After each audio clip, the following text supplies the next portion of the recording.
예, 안녕하십니까. 김호씨입니다. 예, 벌써 6주 전에 김정길 선생님을 모시고 지난 시대 이후의 삶에 대해서, 문명에 대해서, 문명의 전환에 대해서 강의를 들은 게 엊그제 같은데 벌써 이제 오늘 다달이 마지막 강의를 앞두고 있습니다. 예, 오늘은 그동안 삶에 대한 전환, 문명에 대한 전환, 지역과 도시에 대한 전환, 생태적인 전환, 예, 재단 시대 이후에 그런 전환에 대해서 이렇게 생각해보는 시간을 가졌다면은 오늘은 그 재단 시대 이후의 경제적 전환에 대해서 성공회대학교의 정태인 교수님을 모시고 강의를 청해 듣도록 하겠습니다. 예, 부탁드리겠습니다. 예.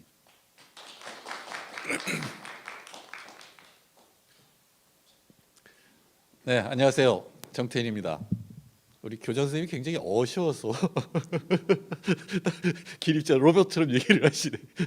네, 오늘 말씀드릴 거는 굉장히 내용이 좀 어렵습니다. 바이러스 얘기가 나올 거고요. 그다음에 경제는 어떻게 될까를 얘기를 좀 드릴 건데 우리나라는 뭐 괜찮은 편입니다. 상대적으로 보면 괜찮다는 얘기고요. 그리고 나서 이제 생태 전환이라고 하는 정말 인류 전체가 해결해야 될 가장 중요한 일에 대해서 말씀을 드리도록 하겠습니다. 네.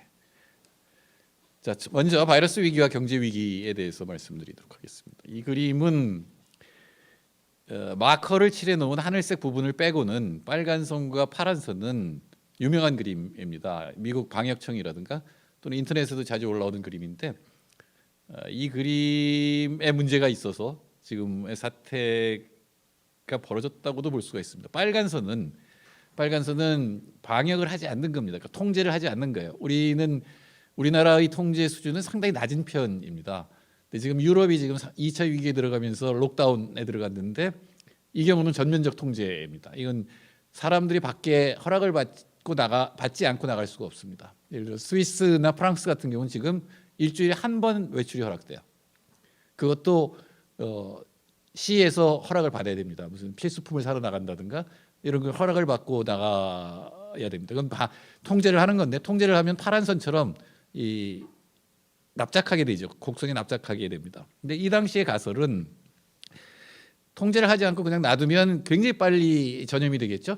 그러면 사람들한테 항체가 많이 생길 것이고 그러면 결국은 60% 정도의 사람이 감염이 되면 그 다음엔 바이러스가 더 이상 감염시킬 사람이 없기 때문에 죽는다라는 겁니다. 그래서 빠른 시간에 빨간 그래프를 보시면은 빠른 시간에 사태가 종식되는 걸로 나타나고 있습니다. 파란 선은 이제 억누르니까 감염이 천천히 일어나게 되고 그렇게 되면 오랜 시간 동안 그러니까 바이러스가 계속 지속이 될 것이다라고 하는 가설입니다. 이건 사실은 뭐 수학적으로 도출이 되는 어떤 그래프인데 경제학자들이 그 다음에 그린 건 그 밑에 있는 그래프입니다. 밑에 있는 그래프를 보시면 이 빨간 선에 해당하는 빨간 점선이 있죠. 그거는 방역을 하지 않았기 때문에 경제적 피해가 적다는 겁니다. 그리고 빠른 시간 내에 끝내니까 경제적 피해는 최소화되겠죠.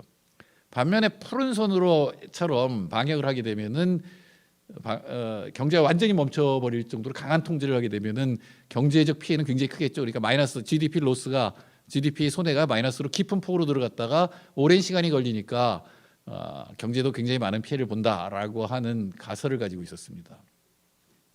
그런데 실제로는 하늘색이 벌어진 거죠.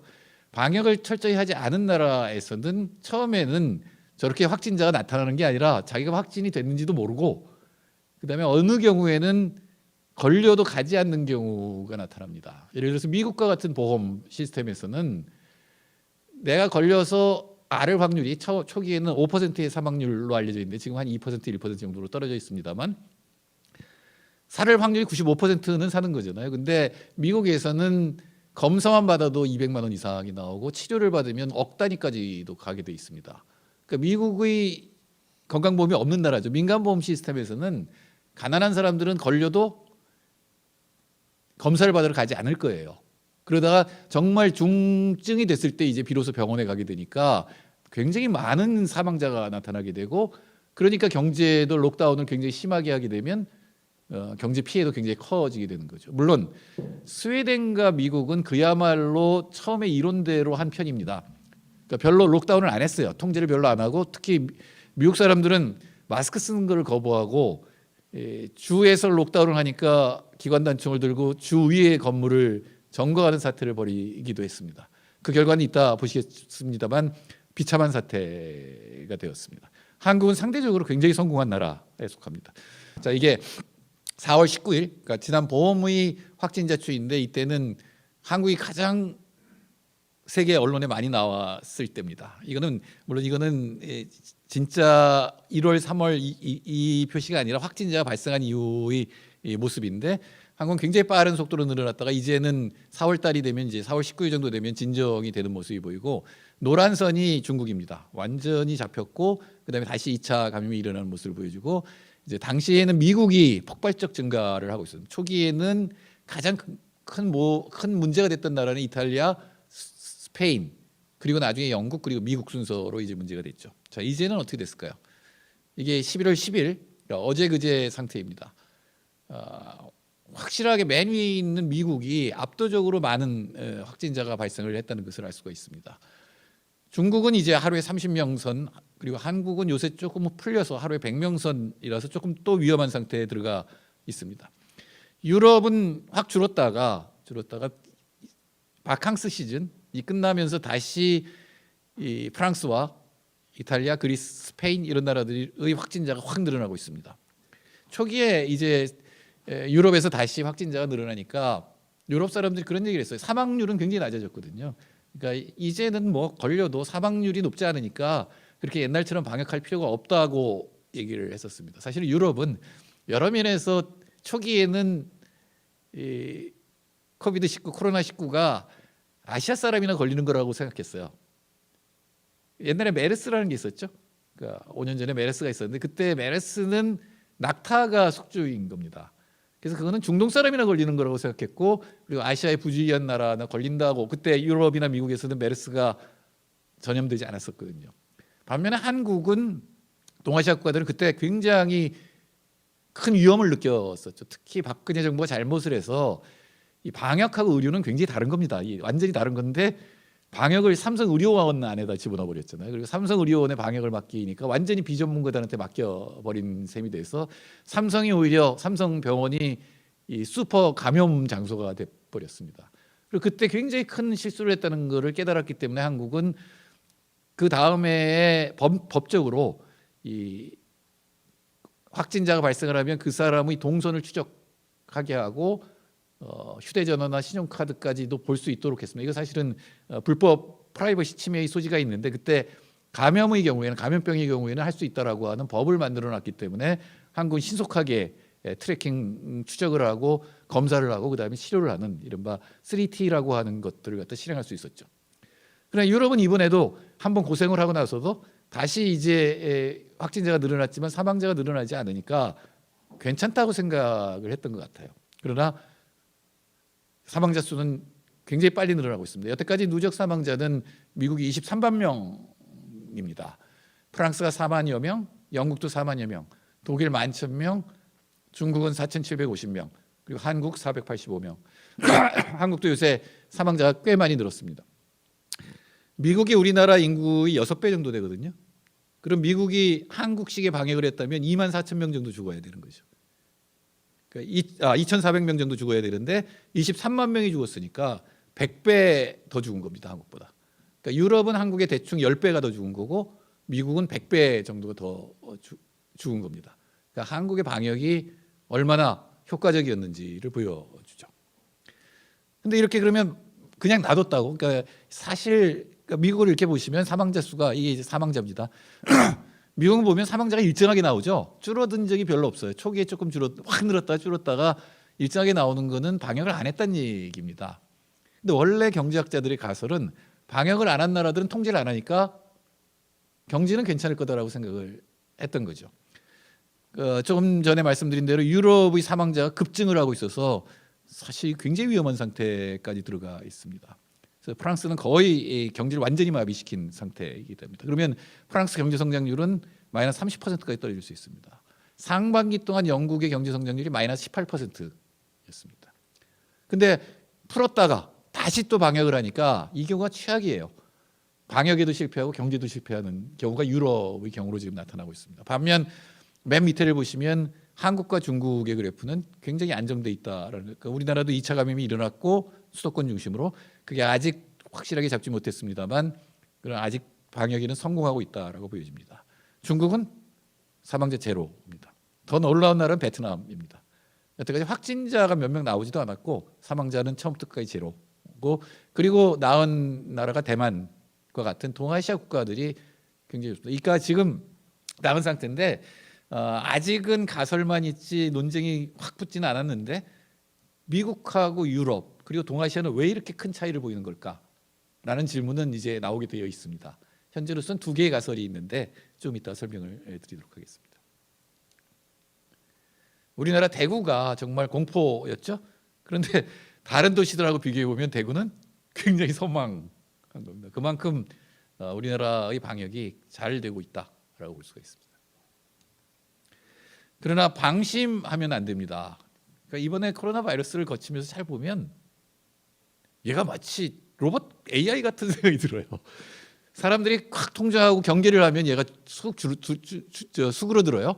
근데 방심을 좀 하면 싹 나타나가지고 다시 확 빠른 속도로 늘어납니다. 사실은 이번에 코비드-19 바이러스가 참 묘한 놈이에요.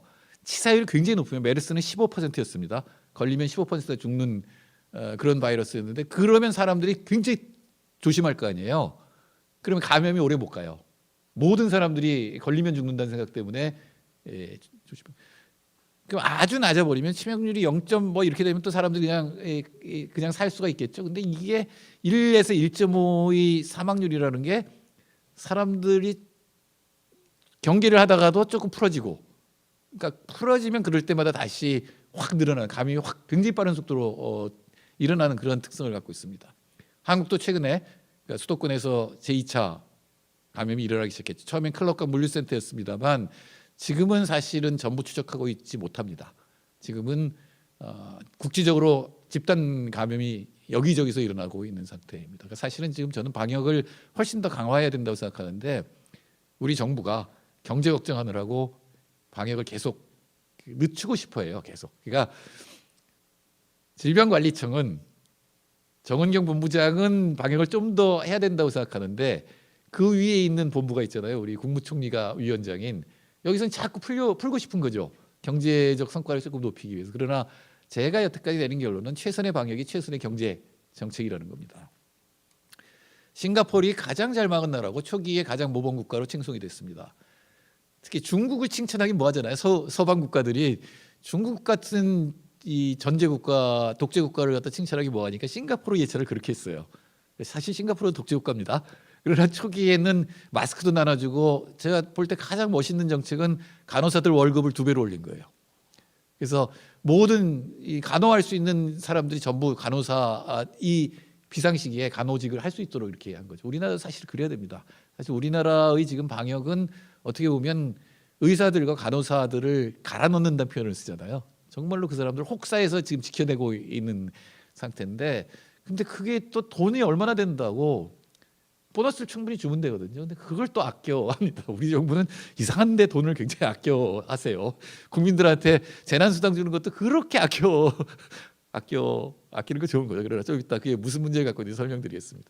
근데 싱가포르에서는 완전히 잡았다고 생각해서 조기 방학과 조기 개학을 하고 계약을 빨리 하고, 제일 문제였던 건 이민자의 주거지를 방치했다는 겁니다. 싱가포르도 외국인 노동자가 굉장히 많이 들어와 있는데 이들이 집단적으로 살죠. 우리나라도 사는 곳들이 있죠. 근데 그곳은 싱가포르 다른 곳처럼 방역을 철저히 하지 않았다라고 하는 것이죠. 그러니까 거기서 감염이 발생을 했고, 이분들은 일하러 다니는 분들이니까 싱가포르 전체에 퍼져나가서 한때는 1,400명의 사망자가 발생했어요. 조그만 국가에서. 우리나라가 제일 많이 발생한 게 960명 정도였어요. 그러니까 대구에서 960명이 발생했을 때 그때 우리나라 의료 자원의 한계에 부딪혔습니다. 의료 자원의 한계라는 건 뭐냐면 환자들이 마구 몰려들면 그 사람들을 치료할 침상이라든가 또는 간호원, 그다음에 중증 환자를 치료할 수 있는 중병 환자실, 중환자실 같은 게 모자라게 되면 어떤 일이 벌어지냐면 죽을 사람과 살 사람을 가려야 됩니다. 트라지라고 하는데, 그래서 대부분은 노인들을 방치해서 사망률이 굉장히 높아지는 결과가 나타나게 되는 거죠. 그러니까 싱가포르는 훨씬 작은 나라인데 1,400명이 나타났으니까 발생했으니까 굉장히 실패를 한 거죠. 물론 싱가포르는 현재 상태로는 잡힌 상태입니다. 유럽의 2차 유행을 보시면 스페인과 프랑스, UK 이런 나라들이 휴가 기간이 끝나고 나서 굉장히 빠른 속도로 지금 증가를 하고 있고 또 미국도 3차 유행이 벌어지고 있습니다. 그러니까 미국은 2번 그리고 3번째 사실은 그러니까 미국의 그래프를 보면 다른 나라들은 이렇게 굉장히 큰 폭으로 올라갔다 내려갔다 하는데 미국은 사실은 작은 폭으로 내려가요. 사실 지금 방치되어 있는 상태입니다. 제가 3월달, 4월달에 초기에 바이러스가 나타났을 때 사실 반농담조로 미국에서 20만에서 50만 죽을 거라고 쓴 적이 있는데 그건 아까 말씀드린 그 의료보험의 한계 때문입니다. 사람들이 자기가 걸렸다는 거를 가서 확진을 받으려고 하지 않을 거잖아요. 그러니까 그거는 뭐 병에 걸려서 상당히 증세가 나타나도 병원에 안 가려고 하니까 거기다가 초기에는 프로농구도 하고 다 했어요. 미국에서 또 대선 기간이었잖아요. 그래서 굉장히 위험하다 싶었는데 역시 현재 3차 유행이 일어나고 있고 지금 23만인데 현재 늘어나는 속도로 보면 연말까지 30만은 훨씬 넘어갈 것으로 보입니다. 사실 우리나라 같으면 폭동이 일어나야 돼. 그러니까 다 당연히 사임해야 돼. 물론 트럼프 대통령이 이번에 졌습니다만 바이러스한테 진 거예요. 잠깐 여담을 하자면 트럼프 대통령이 지긴 졌는데 백인 남성에서 좀 줄어든 것 빼고는 모든 사람들한테 그 4년 전보다 더 많은 표를 얻었습니다. 이유는 투표율이 높아졌기 때문에. 그래서 지금 역대 대통령 중에 2번째로 표를 많이 받은 대통령 받은 후보가 됐어요. 1위는 물론 바이든이고 트럼프를 지지하는 사람이 굉장히 많다는 얘기예요. 미국이 아직도. 이건 굉장히 심각한 현상입니다. 23만 명을 방역에 실패해서 23만 명의 목숨을 사실 방치한 거거든요. 대통령이 감기 같은 거다 이런 식의 발언을 하거나 말도 안 되는 약을 먹으면 된다라거나 또는 백신이 나올 때까지 기다리면 된다라는 식으로 발언을 했죠. 백신이 최근에 나왔죠. 파이저라고 하는 데서 나왔는데 물론 훨씬 더 많은 테스트를 해봐야 됩니다만 만일에 그 백신이 한 달 전에 나왔으면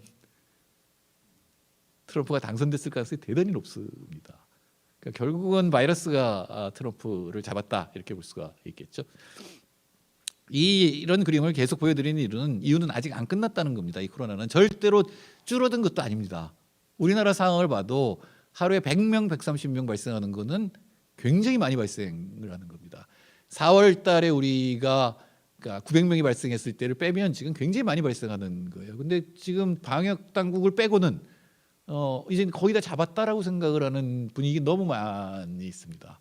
그러나 아직도 위험합니다.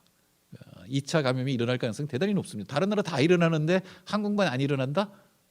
물론 우리 국민들이 잘 하고 있습니다. 방역 당국도 잘 하고 있습니다만 바이러스의 성격이 똑같다면 2차 감염이 일어날 가능성은 대단히 높고 따라서 훨씬 경각심을 높여야 한다라는 겁니다. 한국도 2차 유행이 일어난 것이 지금 그래프로 나타나고 있죠. 자, 이 그래프는 뭐냐면 아래 위의 폭이 사망자 수입니다. 그러니까 4월 중순에 가장 폭이 넓었죠. 그때가 대유행을 했던 거고 이때 허둥지둥하던 전 세계의 나라들이 전부 허둥지둥했죠.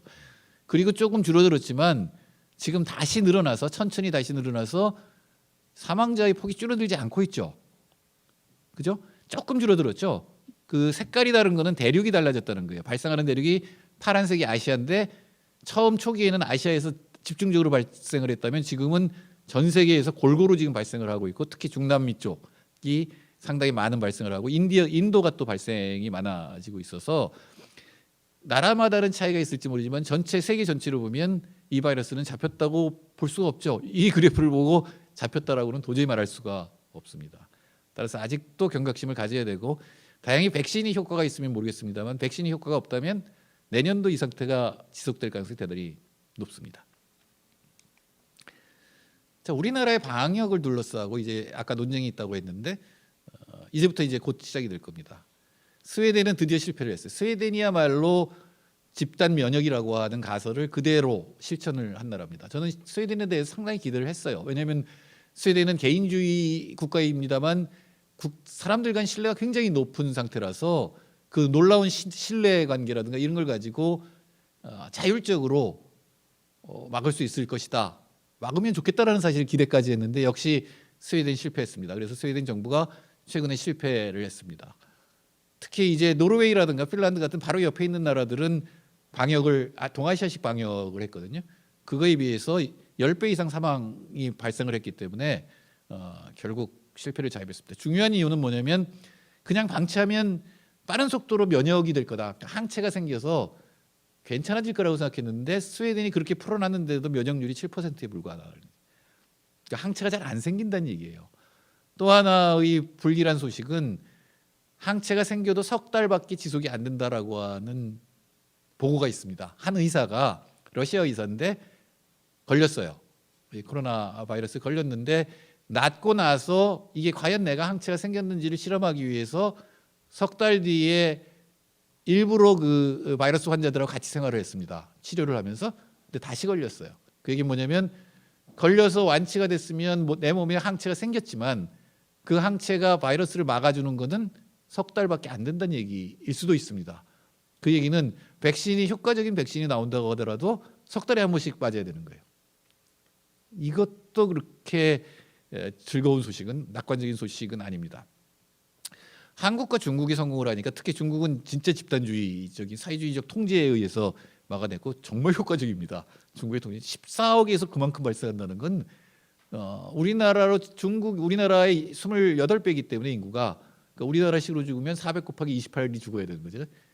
12,000명 정도는 죽어야 되는데 중국은 지금 4,000명 선에서 막은 거잖아요. 굉장히 통제를 했는데 이거는 집단주의적인 통제 때문이다. 그리고 감시사회다. 이러면서 유럽의 비판이 있죠.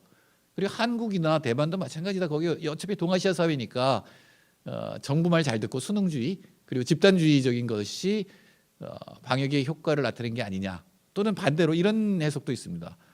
한국은 신자유주의를 겪으면서 그러니까 외환위기를 겪으면서 극도로 개인주의 사회가 됐다. 그러니까 개인주의 사회가 됐다는 건 남을 안 믿는 사회가 되는 거잖아요. 그러니까 철저하게 자기가 살아남기 위해서 마스크도 철저히 쓰고 이래서 방역에 성공했다라는 가설이 나옵니다. 저하고 가장 친한 우리 한미FTA 때나 지금도 같이 활동하는 동지라고 할 수 있는 의사 선생님의 우석균이라고 있는데 이 친구가 그렇게 주장을 합니다. 저는 반대입니다. 시사인의 조사를 보면 사람들이 대답을 한 걸 보면 민주적 시민성이 굉장히 높게 나왔어요.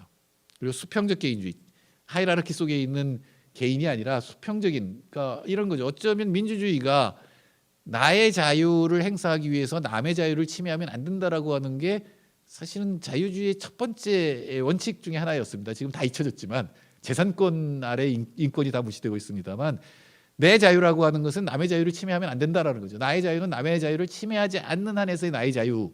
그러니까 남의 자유를 존중한다라고 하는 것은 민주주의의 아주 기본적 심성입니다. 그러니까 저는 그렇게 생각합니다. 한국 사람이 마스크를 열심히 쓰는 것은 자기가 물론 안 걸리기 위해서도 있겠지만 나 때문에 남들이 걸리면 어쩔까라는 생각도 분명히 많이 있습니다. 제가 원래 집에서 나가다가 돌아오기를 잘하는 사람이 뭐 잊어먹고 나가서 다시 돌아오는데 요새는 하나 늘었죠. 마스크 안 쓰고 나갔다가 돌아오는 건데 마스크를 안 썼다는 거를 언제 인식하냐면 엘리베이터가 도착했을 때 알아요. 엘리베이터 문이 쭉 열리면 사람들이 다 마스크 쓰고 있잖아요. 그럼 나는 이거죠. 다시 돌아가는 건데 이건 뭐냐면 물론 남의 눈치를 보고 남의 비난을 싫어하는 겁니다만 이건 기본적으로 남을 생각하는 마음이 굉장히 많다라고도 할 수가 있습니다. 그래서 어쩌면 한국의 지금 방역 성공은 중국은 몰라도 한국은 놀라운 시민성의 결과다라고도 해석할 수 있습니다. 저는 사실은 한국의 시민의식이 세계에서 제일 높다라는 생각을 굉장히 오래 했습니다. 우리는 대통령을 탄핵으로 몰아낸 나라입니다. 물론 그다음 지금 정부가 썩 잘하고 있지는 않습니다만 여하튼 시민의식이 굉장히 높은 상태다라는 거죠. 그러니까 외환위기를 겪으면서 경쟁이 강화되고 개인적 이기주의도 강화됐지만 그러다 문제를 해결하려면 우리가 다 같이 해결할 수밖에 없다는 생각도 동시에 있다라고 하는 것이죠. 이 부분에 대해서는 저는 자부심을 가져도 된다고 생각하는데 잠깐 딴소리하면 한국 굉장히 큰 나라예요. 강국이에요. 그러니까 5천만이 넘는 나라가 그러니까 유럽에 잘 사는 나라가 많잖아요. 막 4만 달러, 5만 달러, 6만 달러 전부 조그만 나라들입니다. 유럽에 한국보다 인구 많은 나라 몇 나라 안 돼요? 독일 7천만. 영국, 프랑스, 스페인 6천만. 그러니까 독자적인 축구 리그를 가진 유럽 국가를 빼면 다 한국보다 작습니다. 실제로 5천만 명이 넘으면서 3만 달러가 넘는 나라가 몇 나라 안 됩니다. 전 세계 8나라 정도인데 우리나라가 8위일 거예요. 근데 금년이 지나면 아마 3개의 나라를 제칠 겁니다. 이탈리아, 스페인, 영국. 우리나라 세계 5위 국가가 돼요. 그러니까 실제로 인구가 꽤 되면서도 1인당 GDP가 높은 나라 세계 5위 정도. 우리 위는 몇 나라 없어요? 미국, 독일, 일본 정도밖에 우리나라보다 확실히 1인당 GDP가 높은 나라가 없습니다. 나머지 거의 비슷비슷한데 아마 금년 지나면 5위 정도로 올라갈 겁니다. 5천만이 넘는 나라 중에서는. 우리나라 군사력은 세계 몇 위쯤 될까요? 교장 선생님? 우리나라 군사력은 세계 몇 위쯤 될까요? 예, 6위입니다. 강국이죠. 경제적으로도 5, 6위, 군사적으로도 5, 6위 그러면 강국이. 근데 우리는 이상하게 역사 교육을 그렇게 받았잖아요. 5천년 역사 동안 맨날 침략만 당하고 우리는 약하다라는 인식이 너무 강합니다. 그동안 우리나라 굉장히 컸고 그거에 대한 자부심을 갖고 우리가 세계적으로 뭔가를 앞서서 해야 된다는 생각은 지금 없어요. 남이 하는 거 따라 하기 바쁘고 우리가 뭘 그런 거라는 생각을 많이 합니다. 물론 여기 계신 분들 중에 청년들은 그렇게 생각 안 하실 거예요. 제가 농담처럼 축구 얘기를 자주 하던데 아마도 우리나라 역대 축구 선수 중에 테크닉으로 기술로 세계 최고는 아마 차범근 선수였을지도 모릅니다. 그리고 박지성 선수가 있고 지금 누구죠? 우리 영국에 있는 예, 손흥민 선수가 있는데 세 사람이 외국에서 생활하는 태도를 보면 완전히 다릅니다. 차범근 선수는 잘했지만 주눅 들어 있었어요. 분명히. 그러니까 외국 사람들 사이에서 말도 잘 못하고 쭈삣쭈삣했어요. 그러나 지금 손흥민 선수는 아니에요. 굉장한 자부심, 자신감 전혀 의식하지 않는다고 봐야 돼요. 외국에 내가 와 있다, 외국 선수라고 생활한다, 나는 후진국에서 왔다 이런 의식 전혀 없습니다. 이게 우리 젊은이들이라고 생각해요. 제가 BTS 노래는 하나도 안 들었지만 세계 1위, 2위를 하고 있는 BTS 등 우리 젊은이들은 전혀 주눅 들어 있지 않습니다. 그래서 제가 오늘 주제는 아닙니다만 그런 소리 많이 합니다. 빨리 5, 60대들이 특히 남자들이 빨리 사라져야, 최소한 정치권에서는 사라져야, 정책을 결정하는 데서 사라지면 우리나라는 정말로 선진국으로 올라갈 거라고 생각합니다. 5, 60대 남자들은 방 안에서는 잘난 척 더럽게 하고 왕인 척 행동하지만 대문만 딱 나가면 주눅 들어 있는 분들입니다. 저 포함해서 외국 가면 말도 잘 못해요. 지 생각도 잘 말 못해요. 그리고 뭔가 미국이 뭐라 그러면 움츠러들고, 일본은 좀 만만한지 계속 싸우려고 들고 같이 얘기를 하려고 하질 않아요. 그런 데서 빨리 벗어나면 우리가 할 수 있는 일들이 굉장히 많습니다. 오늘 그 주제가 아니기 때문에 나중에 시간이 나오면 조금 그 말씀도 드리겠습니다. 자, 이게 전체 그래프인데 잘 안 보이실 텐데 이게 안 되네요. 예, 거의 안 보이겠습니다만 맨 위에 이게 이쪽이 뭐냐면은 이게 이 밑으로 가면 갈수록, 밑으로 내려가면 내려갈수록 그러니까 경제 성장률의 피해를 보는 겁니다. 베트남하고 중국은 플러스 경제를 했습니다. 그리고 한국이 여기 있죠. 한국이 여기 있고 그 밑에 이제 일본, 인도네시아가 있는데 이쪽은 뭐냐면 오른쪽 수평으로는 뭐냐면 사망자입니다. 그러니까 원점에 붙을수록 사망자가 없는 거죠. 즉, 요 나라들이 굉장히 잘한 나라들입니다. 베트남, 중국, 한국. 그리고 아까 제가 거의 방치했다고 한 나라들 스웨덴, 미국 여기 있죠. 그리고 유럽 했다가 쪼였다가 풀었다가 이런 나라들이 여기 있습니다. 영국, 스페인, 이탈리아 그리고 중남미 국가들. 즉 한국은 방역과 경제에서 굉장히 성공적인 잘한 나라다. 방역이 경제에 미치는 영향은 실업자가 급증한다는 겁니다. 우리나라도 마찬가지여서 우리나라도 일자리가 대규모로 감소를 했습니다. 특히 여성, 고령자, 임시 일용직, 개인 서비스업, 사회 서비스업 이런 데서 늘어났죠. 저는 제가 경제정책 담당자라면 물론 저도 청와대에서 일한 적이 있습니다만 방역을 철저히 하면서 피해를 입은 분들한테 돈을 주면 된다고 생각해요. 방역 풀어서 감염이 일어난 상태에서 경제활동을 하는 것보다는 철저히 방역을 하고 그것 때문에 피해보는 분들한테는 집중적으로 지원을 해서 그분들이 살아갈 수 있도록, 즉 웬만하면은 해고하면 안 되고, 그러니까 정부가 지금 기업에도 지원금을 많이 주는데 그 원칙은 해고를 하지 않는다는 조건으로 지원을 해야 된다는 것이고, 특히 임대료는 올리면 안 되고 임대료를 당분간 면제를 시켜야 된다고 생각합니다. 이것도 정부가 할 수 있는 정책입니다. 식당들 다 폐업을 해도 장사 안 돼도 임대료는 내야 되잖아요. 그게 얼마나 큰 고통이고, 그래서 내쫓는 거는 불법으로 만들어야 된다는 것이죠. 길거리로 사람들이 내몰리는 게 방역에 가장 위험합니다. 사람들이 일자리 구하러 돌아다니고 집이 없어서 집 밖으로 쫓겨나면 그거는 감염이 확 일어난다는 얘기입니다. 그러니까 지금 일자리를 못 구해서 일자리 시장 같은 게 있잖아요. 그런데 모인다든가, 또는 지금 또 문제가 되고 있는 택배 쪽에 사람들이 몰려서 제대로 된 보호장구도 없이 물건들을 분류하고 그것들을 싣는 과정에서 또 굉장히 위험한 일들이 벌어지기 때문에 그분들을 보호하는 조치들이 빨리빨리 취해져야 됩니다. 사실은 우리 택배가 한국의 방역을 성공시킨 굉장히 큰 요인입니다. 사람들이 시장에 돌아다니지 않고 대신 택배 노동자들이 그걸 다 대신해 줬잖아요. 근데 이분들이 지금 과로해서 제대로 치료도 못 받고 죽는 경우들, 또는 자살하는 경우도 지금 나타나고 있는데, 오늘 정부에서 정책이 나왔어요. 그러나 굉장히 미온적인데, 이분들을 보호하고 이분들이 장시간 노동을 하지 않고도 살 수 있을 정도로 임금 노동 단위를 올려주고, 그리고 철저하게 노동 시간을 1인당 노동 시간을 규제를 하면 고용이 늘어날 수밖에 없는 거잖아요. 여태까지 택배 회사들 엄청난 돈 벌었어요, 이번에. 그 이윤을 줄이기만 하면 사람도 살리고 방역도 할 수 있다라는 거죠. 이런 것들이 정부가 할 역할들입니다. 네, 취업자 증감도 마이너스로 굉장히 심해졌고, 노동 시간으로 치면 약 3억 6,500만 시간이 감소했다고 합니다. 2월에서 9월까지 역시 노인들, 역시 여성 고령자, 임시 일용직이 가장 큰 피해를 보고 있기 때문에 긴급 재난수당 같은 거를 빼면은 이분들에게 특별히 지원을 해야 된다라는 겁니다. 그게 정부가 할 일이죠. 지금 또 다시 우리 정부가 낙관적인 전망을 내놓고 있는데, 내년에 플러스 5%를 할 것이라든가 이렇게 내놓고 있는데, 그렇지 않습니다. 제가 보기에는 그런 걸 V자 회복이라 그래요. 밑으로 툭 내려갔다가, 원래 감염 같은 건 V자 회복이 되기가 쉽습니다.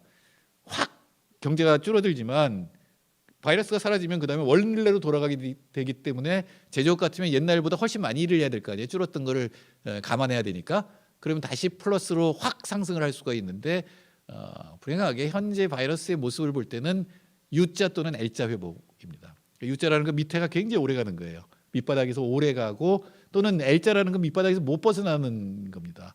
그래서 정책을 U자나 L자에 맞춰서 세워야지 V자가 될 거라고 생각하면 잘못된 정책을 내놓을 수 있다라고 생각합니다. 자, 이게 한국은행에서 분기별로 발표하는 GDP 통계입니다. 이게 말하자면 경제 통계 중에 가장 중요한 통계입니다. 잘 안 보이시겠죠? 잘 보입니까? 이게 잘 안 되네요. 자, 여기 1사분기 2009년도 1사분기 우리나라 경제는 마이너스 1.4%, 즉 작년 4사분기에 비해서 마이너스 1.4% 성장했다는 얘기입니다. 그러니까 줄어들었죠? 여기 괄호의 1.3은 뭐냐면 여기랑 비교한 거야. 작년 1사분기하고 비교한 거예요. 1년 전하고 비교한 겁니다. 그래서 작년 1사분기에 비해서는 1.3% 늘어났습니다. 뭐가 많이 줄어들었냐 보면 역시 소비가 왕창 줄었죠. 소비가 마이너스 6.4%죠. 그러니까 작년에 비해서도 마이너스 4.7%입니다. 즉 바이러스가 확 퍼지니까 사람들이 한 건 뭐냐면 식당에 안 가는 거죠. 바로 자영업자들이 큰 타격을 볼 수 있는 사람들이 일단 한 거는 집 밖으로 안 나가는 거잖아요. 그러니까 소비가 확 줄어들기 때문에 경제가 위축된 겁니다. 당시에는 투자가 어느 정도 1.3, 0.2% 늘어나서 밑으로 내려갔던 걸, 소비 때문에 내려갔던 걸 끌어올렸죠. 이제 위험한 게 시작되는 게 수출 수입이었습니다. 그래서 마이너스 2.0, 마이너스 4.1 이런 식으로 해서 전체적인 경제 성장률이 마이너스 1.4였습니다.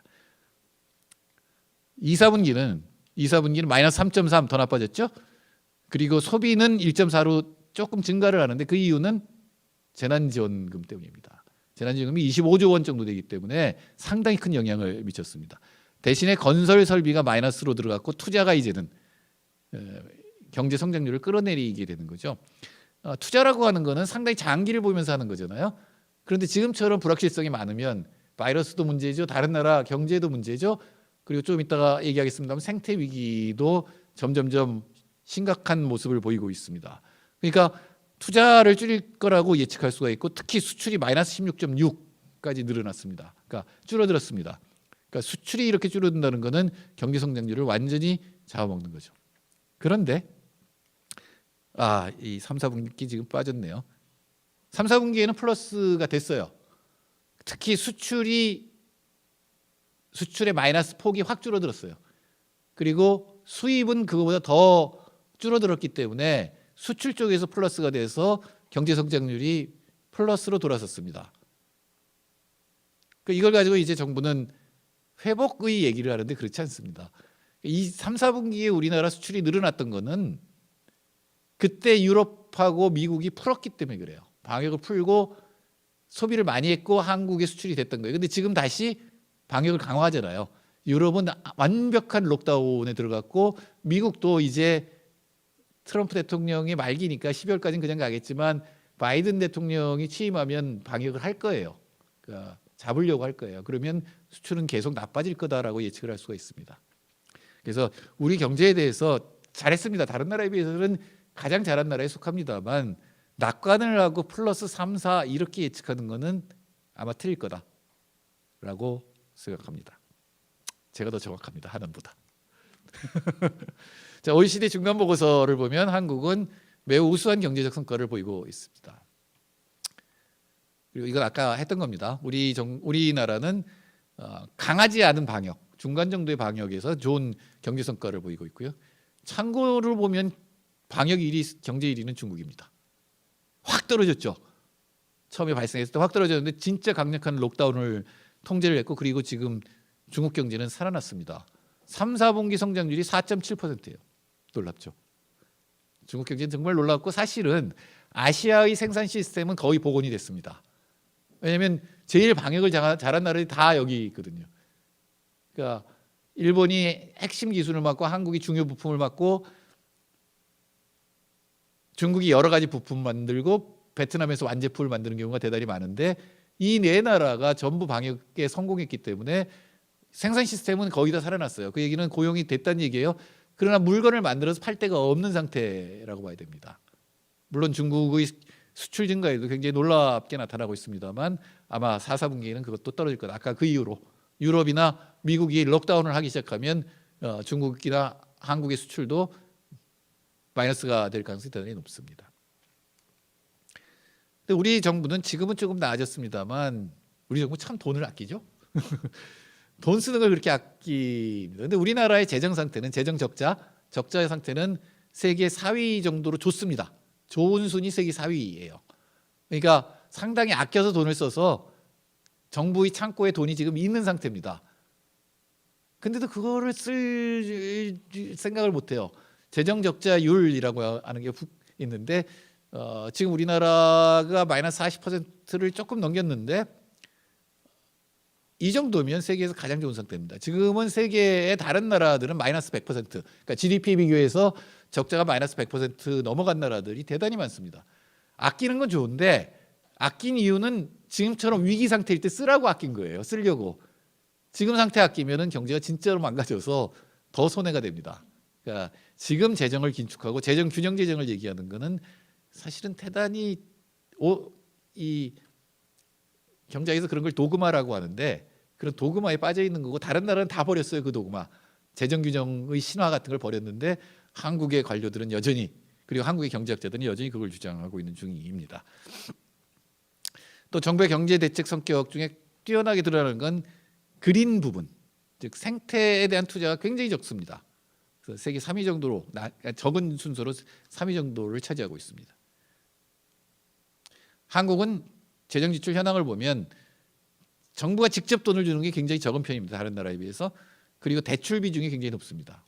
그러니까 뭐 이렇게 싸게 이자로 빌려준다 이런 거죠. 그러니까 이 명제를 하나 알아놓으시면 좋은데 정부 재정 적자를 줄이면 민간의 부채가 늘어나요. 이런 겁니다. 직관적으로 설명하면 이런 거예요. 정부가 대학생들한테 장학금을 다 주면 너무 좋겠죠. 근데 장학금을 안 주고 지금은 어떻게 하죠? 학자금 대출을 해주잖아요. 대신에 이자를 싸게 해줘요. 이자의 1%를 정부가 대줍니다. 그러면 100배의 대출을 해줄 수가 있는 거예요. 옛날에 진짜 직접 돈을 주던 거를 갖다가 대출로 바꾸면 1%만 지원을 하면 되니까 더 많은 사람들한테 대출해 줄 수 있다. 이런 장점이 있다고 얘기를 합니다. 그러나 웬만한 학생들이 졸업할 때는 3천만 원 정도의 빚을 지고 사회로 나가게 됩니다. 이건 엄청난 부담인 거예요. 지금 말씀드린 그 장학금의 예에서 보듯이 정부가 돈을 안 주면 민간의 부채가 늘어나게 돼 있습니다. 우리나라 예산 상태는 세계 4위 정도로 굉장히 좋은 조건이지만 민간 부채는 가계 부채는 세계 1위권입니다. 이건 터질 거예요, 곧. 지금처럼 정부가 돈을 안 쓰고 계속 국민들한테 빚져서 문제를 해결하라고 하면 이건 터지게 됩니다. 특히 그게 부동산이랑 연결되어 있는 빚이잖아요. 야, 이렇게 집값이 빨리 올라가는데 여기 지금 표가 없을 텐데 우리나라가 지금 자산이 늘어나는 속도는 그러니까 2012년에서 19년까지 자산 가격이 60% 늘어났습니다. 그러니까 자산의 양이 금액으로 표시한 게. 근데 소득은 40% 늘어났어요. 그 얘기는 월급이 올라가는 속도보다 집값이 올라가는 속도가 더 빠르다는 얘기예요. 그는 지금 안 사면 뒤로 가면 갈수록 집 사기가 점점점 더 어려워진다는 얘기가 되니까 특히 이번에 30대들이 무리를 해서 빚내서 집 산 것들이 굉장히 많거든요. 근데 집값이 우리나라가 세계에서 집값이 제일 높은 나라입니다. 몇몇 도시에 예외는 있습니다만 소득에 비해서 자산 가격이 가장 높은 나라입니다. 우리나라가. 그거는 터지게 돼 있습니다. 언젠가는 터지게 되면은 부동산 가격 급락이 일어나고 금융위기가 올 수가 있기 때문에 더 이상 민간 부채가 늘어나지 않아야 되고 그렇게 하려면 정부가 돈을 지출해야 되는 겁니다. 결국은 조세는 국민이 낸 돈이거든요. 그래서 그거를 쓰면 빚이 늘어나는 걸 줄일 수가 있는데 막을 수가 있는데 그걸 안 하고 정부 돈을 아끼면 결국은 국민의 빚이 늘어나고 결국은 폭발하게 돼 있다라고 하는 겁니다. 여러분 의심스러우시죠? 저렇게 뻔한 걸 왜 정부가 못할까? 네, 저도 청와대에서 노무현 대통령 비서관을 했기 때문에 제가 터무니없는 얘기를 하는 건 아니고요. 왜 그럴까요? 종합부동산세라는 게 있어요. 제가 청와대에 있을 때 종합부동산세를 담당하는 비서관이었고 그때 2017년에 실효세율 1%로 만들어 놨었습니다. 실효세율이라는 건 뭐냐면 우리나라 부동산 가격 전부 합해요. 그리고 실제로 종부세로 들어온 금액을 전부 합하면 나누면 그러니까 전 자산분의 우리나라 부동산 세수를 하면 그게 실효세율인데 2017년 그러니까 재작년에 그게 1%가 되도록 해놨습니다. 우리나라 지금 부동산 값을 다 합치면 1경 정도 돼요. 1%가 100조가 수입으로 들어와야 돼요. 근데 작년 부동산세는 10조가 안 됐던 것 같습니다. 그러니까 우리나라 지금 실효세율 굉장히 낮은 거예요. 0.16% 정도예요. 물론 참여정부 이후에 이명박 정부나 박근혜 정부가 종부세를 낮췄어요 오히려. 그런데 문재인 정부가 들어와서 그러면 제가 만들어놨던 대로 1%로 만들었느냐? 1%까지는 너무 빠르니까 어려웠겠습니다만 그럼 3%라도 올렸느냐? 그러니까 0.3으로라도 올렸느냐? 아닙니다. 0.18입니다. 0.02% 올렸어요. 안 올린 거죠 하나도. 왜 그럴까요? 왜 이미 선임 대통령이 다 만들어놨던 정책이 뻔하게 있는데도 왜 그 정책을 안 쓰게 될까요? 그 이유는 하나입니다. 민주당이 하기 싫어하기 때문입니다. 민주당은 왜 종부세를 안 올리려고 할까요? 이 사람들은 수도권에서 종부세를 올리면 자기들이 떨어진다고 생각합니다. 수도권에 집을 가진 집값 오르기를 바라는 사람들이 있는데 거기다가 종부세 올린다라고 하면 자기들은 다 떨어진다는 거죠. 그러므로 안 올립니다. 뿐만 아니라 국회의원들 그리고 우리나라의 부동산 정책을 만드는 고위 관료들 제가 정부의 1급들 그러니까 실장들을 모아서 부동산 대책을 만들었었는데 이분들 전부 강남에 삽니다. 정치인들과 관료들이 전부 강남에 살아요. 뿐만 아니라 저처럼 바른말하는 척하는 사람들도 저는 아닙니다만 대부분 강남에 살아요. 비판적 지식인들도 유명 전문인들도 그들의 목소리가 굉장히 큽니다. 언론도 마찬가지예요. 그러니까 못 올리는 거예요, 그냥. 그러니까 이거는 국민들이 목소리를 높여서 부동산 종부세를 올려서 부동산 값이 떨어져야 됩니다. 이제는 부동산 값이 반값 정도까지 반까지 떨어지지 않고는 젊은이들에게 희망이 없는 상태입니다. 쉽게 얘기하면 이래요. 그러니까 국민들의 평균 임금을 한 푼도 쓰지 않고 저축했을 때 몇 년이 지나면 한 푼도 안 쓰고 100% 저금했을 때 몇 년이 지나면 서울에 있는 보통 아파트를 살 수 있을까요? 평균적인 아파트를 살 수 있을까요? 대충 우리나라 사람들은 때려 맞추는 데는 귀심 세계 1위입니다. 교장 선생님? 자꾸 교장 선생님 괴롭히게 되는데 44년입니다. 반저금하는 것도 어렵죠. 반저금하면 88년 걸린다는 얘기예요. 아마 여러분 중에 가장 저금을 많이 하시는 분들이 20% 저금하면 많이 하는 걸 거예요. 그럼 몇 년 걸리죠? 220년 걸립니다. 그러니까 열심히 일해서 착실하게 저금해서 집 살 수 있는 시대가 아닙니다. 이거는 반 이하로 떨어져야 그래도 희망을 가지고 일을 열심히 할 수가 있는 거죠. 우리 어렸을 때는 초등학교 때 선생님이 장래 희망 얘기하라 그러면 그땐 대통령이 그렇게 많았어요. 요새는 건물주가 다 희망이라고. 왜? 건물주 훨씬 편하죠. 이게 건물주는 옛날의 지주하고 다를 바가 하나도 없습니다. 옛날 지주는 농사에 관심도 없고 농사 안 짓죠. 그리고 옛날은 50%의 추수한 거에 50%를 그냥 지주가 갖는 거예요. 근데 지금 건물주들은 그런 일이 필요하다면 그것도 이렇게 관리를 또 전문적으로 하는 사람들한테 맡겨놓죠. 그리고 아무것도 안 하고 이 사람들은 내가 뼈 빠지게 일한 것보다 훨씬 많이 번다는 겁니다. 이런 사회는 그리고 아버지가 누구냐에 따라서 내 인생이 결정이 돼요. 부모가 누구냐에 따라서 그런 사회를 뭐라고 부르죠? 봉건사회라고 부릅니다. 조선시대에 내가 어떻게 태어났느냐에 따라서 내 일생이 결정되죠.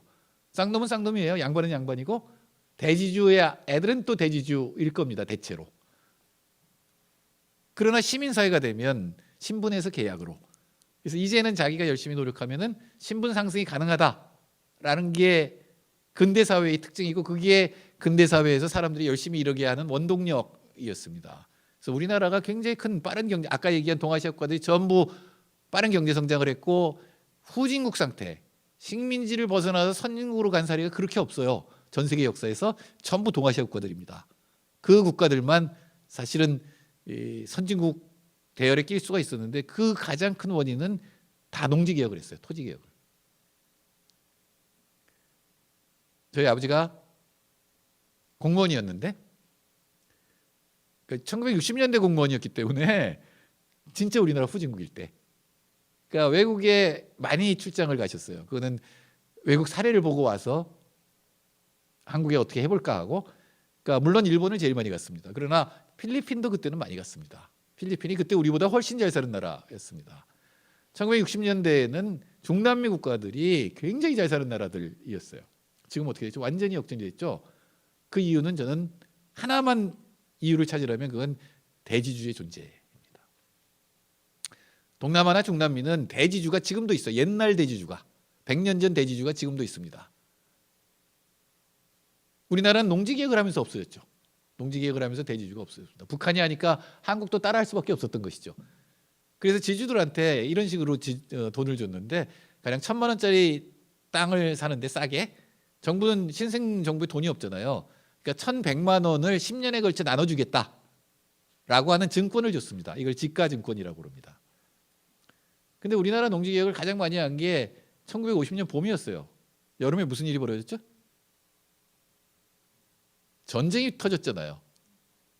그러니까 지주들도 먹고 살려면 갖고 있는 걸 팔아야 되는데 그게 지가증권을 팔기 시작한 거죠. 그러니까 지가증권을 가진 계급도 없어진 거죠. 결국은 지주계급이 사라졌습니다. 이 얘기는 뭐냐면 출발선이 같아졌다는 거예요. 사람들이. 아주 앞에서 출발하는 지주계급이 없어졌으니까. 그래서 당시에 우리나라의 농지 분배를 보면 세계에서 가장 평등하게 분배된 나라였습니다. 다 못 살았기 때문에 소득도 굉장히 평등했어요. 그러니까 어떻게 보면은 원점에서 같은 출발선에서 모두 출발을 한 겁니다. 그게 우리나라 경제 성장의 비밀 중에 하나입니다. 노력한 만큼 내가 보상을 받을 가능성이 있었기 때문에 열심히 노력할 수 있었다라고 하는 것이죠. 그런데 지금은 세계에서 출발선이 가장 불평등한 나라 중에 하나입니다.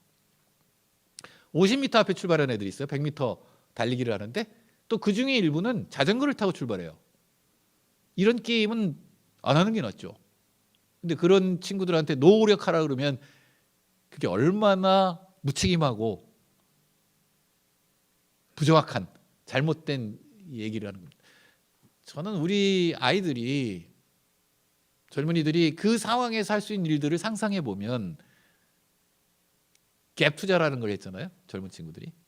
그게 자기가 상상할 수 있는 거의 유일한 길처럼 봤겠죠. 비트코인에 열중했습니다. 우리 젊은이들이. 암호화폐 이거 투기예요. 그리고 더 나아가면 아동 성포르노물을 만들었어요. 전 세계 아동 포르노물의 90%를 우리나라에서 만듭니다. 우리나라 아이들이. 이건 그만큼 아이들이 절망에 빠져 있다는 얘기죠. 물론 이 얘기는 극소수의 젊은이들의 얘기입니다. 그럼 나머지는 제가 보기에는 사회적 무력증에 빠져 있습니다. 뭘 해도 안 된다라는 걸 알고 있어요. 그러니까 의욕이 없는 상태가 있는 거죠. 물론 여기 와 계신 이 젊은이들은 아닙니다. 안 들은 척하고 못 들은 척하고 있습니다. 처음에 다시 돌아가겠습니다. 정부 경제대책의 성격을 보면 디지털 뉴딜입니다. 처음에 발표를 했을 때 보면 한국판 뉴딜이라는 게 전부 디지털이었어요.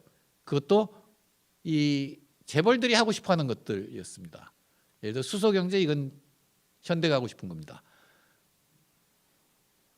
원격의료는 삼성의료원이 하고 싶어하는 겁니다.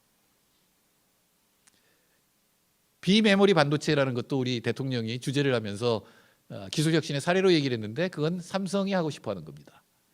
즉 우리나라의 지금 디지털 뉴딜은 물론 해야 되는 겁니다. IT는 계속 발전시켜야 되는데 전부 지금 재벌이 하고 있는 데다가 돈을 쏟아붓는 게 우리나라의 한국 디지털 뉴딜입니다. 밖에 있는 사람이 난리를 쳤죠. 지금 바이러스 위기도 결국은 생태 위기의 일부다. 바이러스라고 하는 것이 지금 코로나 바이러스는 천상갑인지 박쥐인지 확실하지 않지만 원래 개들하고 살던 바이러스예요. 우리 사람하고 같이 살고 있는 바이러스들이 있어요. 그리고 박쥐들한테 고유한 바이러스들이 있는 거예요. 개들은 서로 다 적응이 됐어요. 그러니까 박쥐와 코로나 바이러스나 이런 애들은 같이 수십만 년을 살았기 때문에 서로 공생하는 법을 알아요. 근데 인간이 자연을 자꾸 파괴를 하니까 인간하고 만날 수 없었던 동물들이 만나게 되고 이 동물들의 바이러스가 인간에게 넘어온 겁니다. 근데 이 바이러스는 인간은 한 번도 경험해보지 못한 바이러스입니다.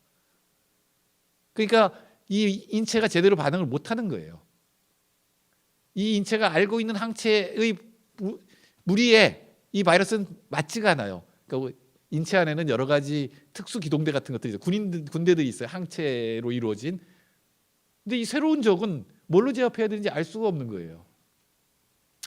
그래서 제가 지금도 저는 과학자가 아니기 때문에 병리학자가 아니기 때문에 제가 알아낼 길은 없고 열심히 찾아보는 것 중에 하나가 뭐가 있냐면 이 코로나 바이러스의 바이러스의 특징 중에 하나는 아이들은 괜찮다는 거예요. 아이들은 걸릴지는 모르겠지만 약간 아플 수는 있는데 사망이 없어요. 우리나라도 대부분의 사망자는 70대 이상입니다. 그러니까 이거는 굉장히 특이하죠. 우리 일반적으로 병은 노인들하고 아이들은 약하고 이 청장년은 병에 강하다는 게 당연히 그러니까 신체가 가장 강할 때니까 그럴 거라고 생각하는데 아이들이 젖먹이들도 걸려도 괜찮은 건 이유가 뭘까? 아직 답 없습니다. 다만 제가 읽은 것 중에 가장 그럴듯했던 것은 뭐였냐면 일단 외부에 침입을 하면 우리로 치면 119 같은 게 출동을 한대요. 그러니까 소방대 긴급 소방대가 출동을 하는데 코로나 바이러스는 굉장히 약하기 때문에 얘들이 잡을 수 있답니다. 그러니까 인간한테 원래 유전되어 오고 있는 군대 같은 게 있는 거예요. 소방대 같은 게 출동을 하는 거예요. 어린아이들은. 근데 어른들이 되면 어른들은 그 안에 여러 가지 새로운 그러니까 군인들이 잘 조직되어 있는 거예요. 그럼 얘가 나타나면 어떤 군대를 보내는 게 좋은지를 막 찾아낸대요. 근데 얘가 없거든. 그러니까 시간이 많이 걸리게 된다. 그러니까 노인일수록 더 늦게 보내는 거예요, 군대를. 효과도 없는 군대를. 근데 어린애는 그런 게 없으니까 그런 조직이 하나도 없으니까 소방대부터 파견해서 소방대가 잡는다는 거예요. 뭐 이것도 역시 가설입니다만 이게 내가 왜 했지? 지금 바이러스 위기라고 하는 것도 결국은 아주 폭넓게 보면 생태 위기의 일부라고 볼 수가 있습니다. 생태 위기는 지금 굉장히 우리 눈앞에 다가와 있죠. 특히 1.5도, 그러니까 2018년에 IPCC가 앞으로 산업혁명이 시작된 이후 근대 이후로 지구가 1.5도 이상 올라가면 인류는 2분의 1의 확률로 멸종한다고 발표를 했습니다. 그리고 파리 협약이 맺어지죠. 그래서 금년까지 모든 나라들은 NDC라고 해서 자기네 나라의 탄소 감축 계획을 제출해야 돼요, 파리에. 그리고 이 1.5도씨에 맞추려면 2050년까지 넷제로를 만들어야 됩니다. 넷제로라는 건 뭐냐면 탄소 배출이 있고 탄소를 흡입하는 게 있어요. 식물들이 탄소를 흡입합니다. 낮 동안은 식물들이 탄소를 빨아들이고 뿌리에서 끌어올린 질소하고 결합해서 자기가 크는 데 쓰죠. 그러니까 숲이 많으면 많을수록 탄소는 흡수되는 거죠. 근데 인간은 탄소를 엄청나게 배출합니다. 화석연료를 뗀다라고 하는 것 때문에 인간이 자연계에서는 일어날 수 없는 탄소 배출을 하기 시작한 게 산업혁명 때부터고 지금은 어마어마한 양의 탄소 배출을 하고 있습니다. 우리나라는 약 7억 톤, 1년에 7억 톤의 탄소를 배출합니다. 그중에 우리나라의 산림이 흡수할 수 있는 건 10% 정도밖에 안 돼요. 그러므로 우리는 2050년까지 90% 이상의 탄소를 감축해야, 즉 현재 배출을 줄여야, 그래야 넷제로를 맞출 수 있습니다. 그걸 하려면 2030년까지 앞으로 10년 동안 탄소 배출의 45% 내지 50%를 줄여야 돼요. 그러니까 7억 톤을 3억 5천 톤까지 줄여야 됩니다. 그러려면 정말로 여러 수단을 동원해야 됩니다. 사실은 이번에 바이러스 잡기 위해서 우리가 전 국민이 다 동원된 거잖아요. 그런 방식으로 탄소 배출을 줄이기 위해서 정책을 만들고 거기에 정말 전력 집중해야 됩니다. 초기에는 좀 잡기가 쉬워요. 한번 생각해 보세요. 우리가 지금 진짜 에너지 낭비 많이 하거든요. 한 10년 전에 드라마에서 처음으로 겨울에 반팔 입는 사람들 모습이 나왔어요. 그때 다 미쳤다 그랬어요. 겨울에 반팔.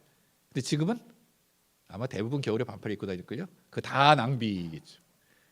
라떼 얘기를 좀 하면 저희 어렸을 때는 그 온돌방이잖아요. 옛날에 다. 밑에는 지글지글 끓어요. 불 들어오는 데는. 근데 위에는 운목에서는 물을 놔두면 물이 얼었어요. 방 안에서. 그런데 지금은 겨울에 반팔을 입고 돌아다니는 건 우리나라 에너지 가격이 굉장히 싸기 때문입니다.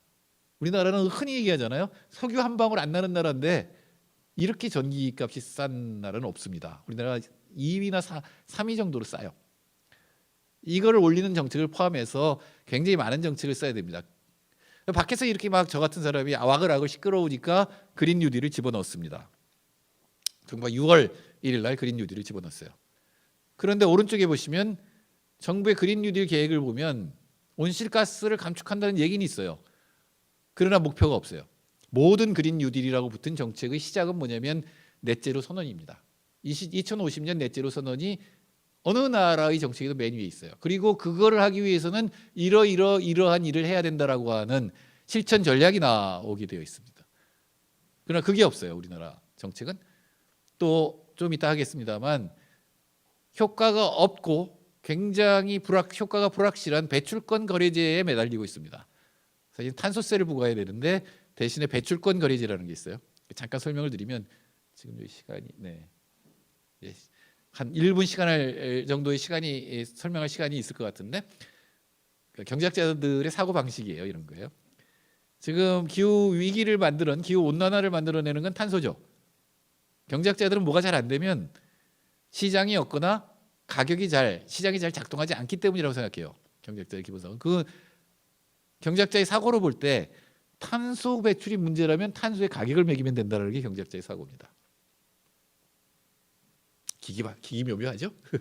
근데 지구 전체가 소화할 수 있는 탄소량이 1000톤이라고 합시다. 지구에 있는 숲들이 다 흡수해서 넷제로를 만들 수 있는 탄소 배출량이 1000톤이라고 합시다. 그리고 똑같은 나라가 100나라가 있다고 하면 이렇게 하는 거예요. 그러니까 10톤씩 모든 나라한테 탄소를 배출할 수 있는 권리를 배정하는 거예요. 그런데 중국은 굉장히 경제 성장을 많이 하고 싶어하고 높은 성장을 하고 싶어하기 때문에 탄소 배출권이 20톤이 필요해요. 한국은 기술을 발전시켜서 그랬으면 좋겠습니다. 5톤만 쓰면 돼요. 나머지 5톤은 남아요, 배출권이. 한국 5톤만 배출하니까. 그럼 중국한테 그 5톤만큼을 파는 거예요. 탄소 배출을 하고 싶은 나라가 많으면 많을수록 탄소 배출권 가격은 올라가겠죠. 배출권 가격이 올라간다는 건 탄소 배출을 줄이는 기술을 개발하는 게 훨씬 더 큰 이익이 된다는 겁니다. 그러니까 그쪽으로 모든 나라들이 경쟁을 하면서 가격을 탄소 배출권을 낮추는 기술을 개발해서 탄소 배출권을 팔으려고 할 거예요. 그러면 탄소 배출권 왔다 갔다 하다 보면 결국은 탄소 배출권 가격이 10톤, 그러니까 1000톤을 넘지 않도록 맞춰진다는 겁니다. 이해되셨어요? 그래서 우리나라도 2015년부터 합니다. 왜냐하면 내가 배정한 것보다 더 많이 배출해야 되는데 그 값이 너무 커요.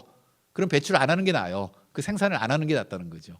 그렇게 만들 수 있다는 거죠, 시장이. 그게 배출권 거래 시장이라는 거예요. 우리나라도 2015년부터 시작됐고 지금 우리나라 탄소 배출권 가격은 28달러 정도, 때로는 40달러까지도 올라갑니다. 굉장히 상당히 높은 거예요. 그럼 5년 동안 그럼 우리나라 탄소 배출권 거래가 톤당 40달러가 되면 탄소 배출이 줄어야 될 거 아니에요. 근데 우리나라는 계속 늘어났습니다. 문제는 현재 형성되어 있는 탄소 배출권 가격하고 탄소 배출은 별 관계가 없다는 얘기입니다. 기업들이 별 부담을 안 느낀다는 거예요. 그 얘기는 왜냐하면 정부가 너무 무료 배출권을 많이 줬어요. 안 하려고 하니까, 기업들이 참여를 안 하려고 하니까 많이 줬고, 특히 화력발전소가 탄소 배출권이 가장 많이 필요합니다. 근데 그건 또 한전이 80%를 대신 내줬어요. 그러니까 배출권이 거의 영향을 못 미치는 상태인 겁니다. 그런데 그거 하겠다라는 거고, 오일 허브를 만든다? 이상한 발상이에요. 탄소를 가장 많이 배출하는 항공산업을 지원하는 게 왜 그린 뉴딜에 들어가 있을까요? 어쨌든 엉터리입니다. 또 난리가 났습니다. 밖에서 비난을 하고, 세계적으로 우리나라는 기후 악당입니다. 우리나라가 기후 악당 4대국에 들어가요. 나머지 3개 나라는 산유국들이에요. 기후 악당일 수밖에 없는 나라들이에요. 그러니까 우리나라는 산유국을 제외한 순수하게 1위 기후 악당입니다. 대통령이 도저히 받아들일 수 없다고 하셨습니다. 우리 대통령이 가장 비참했던 날인데 제 눈에는 언제냐면 툰베리라고 하는 친구 아세요? 그 당시 16살짜리 툰베리가 UN 정상회의, UN에 모인 대통령들 앞에서 연설을 했습니다. 꼭 보세요. 5분 정도의 동영상인데 스웨덴 아이라서 발음 정확히 합니다. 여러분 다 들을 수 있어요. 이 친구가 강연을 하면서 How dare you라는 말을 4번이나 씁니다. 감히 당신들이 어떻게 라는 얘기를 4번이나 합니다. 처음 얘기는 아주 흥미롭게 시작을 했는데, 여러분의 아이들이 부모들한테, 그러니까 정상들한테 이렇게 얘기해요. 여러분의 아이들이 어떤 비행기를 타려고 하는데 그 비행기는 2분의 1의 확률로 추락할 겁니다. 여러분 아이들 비행기 태우시겠어요? 라고 묻습니다. 이 얘기는 뭐냐면 현재의 계획도 2050년 넷제로라고 하는 계획도 1.5도로 잡을 확률이 50%라는 얘기입니다. 툰베리 얘기는 지금보다 훨씬 더 강해야 된다는 얘기예요. 넷제로, 2050년 넷제로보다도 더 강해야 된다는 얘기예요.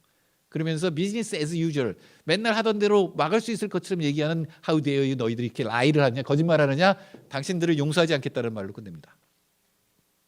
근데 놀라운 것은 정상들이 환호를 하면서 박수를 쳐요. 저는 진짜 창피했습니다. 그 눈물도 나고 미안해서 그 연설을 들으면서, 아이가 너희들이 이렇게 만들어 놓고 너희들이 해결하지 않으려고 하느니 왜 자꾸 그러니까 과학을 부정하느냐, 마치 현재처럼 해도 문제를 해결할 수 있을 것처럼 왜 거짓말을 하느냐라고 질타를 한 겁니다. 문재인 대통령도 그날 연설을 했습니다. 미세먼지에 온통 신경을 쓰고 계세요. 근데 미세먼지와 기후위기는, 그러니까 탄소 배출은, 온실가스 배출은 겹치는 부분도 있지만 아닌 부분도 있습니다. 때로는 미세먼지가 오히려 기후위기를 막아주는 역할도 합니다. 그런데 오로지 미세먼지만 관심이 있었던 이 대통령께서 한국은 이 현재의 주제인 이 기후 위기에 대해서 가장 잘 대처하고 있는 모범적인 나라입니다라고 스스로 말씀하셨습니다. 모르고 간 거예요. 한국이 기후 악당이라는 사실을. 그 이후에도 받아들일 수 없다고 얘기할 정도로 잘못된 정보를 주입받고 있는 겁니다. 그러고 나서 맑은 하늘의 나를 재창을 선포하셨어요. 순진하다고 할지. 그분도 결국 10월 28일 날 넷제로 선언을 합니다. 그렇게 하게 된 데는 중국이 한 달 전에 2060년 넷제로를 선언했고, 중국이 가장 탄소 배출을 많이 하는 나라인데다가 중화공업이 엄청나게 많은 나라이기 때문에 성장률 5% 이상을 하려면 탄소 배출이 많을 수밖에 없어요, 중국은. 근데 중국은 사실은 이쪽 생태 쪽 산업도 세계 1위입니다.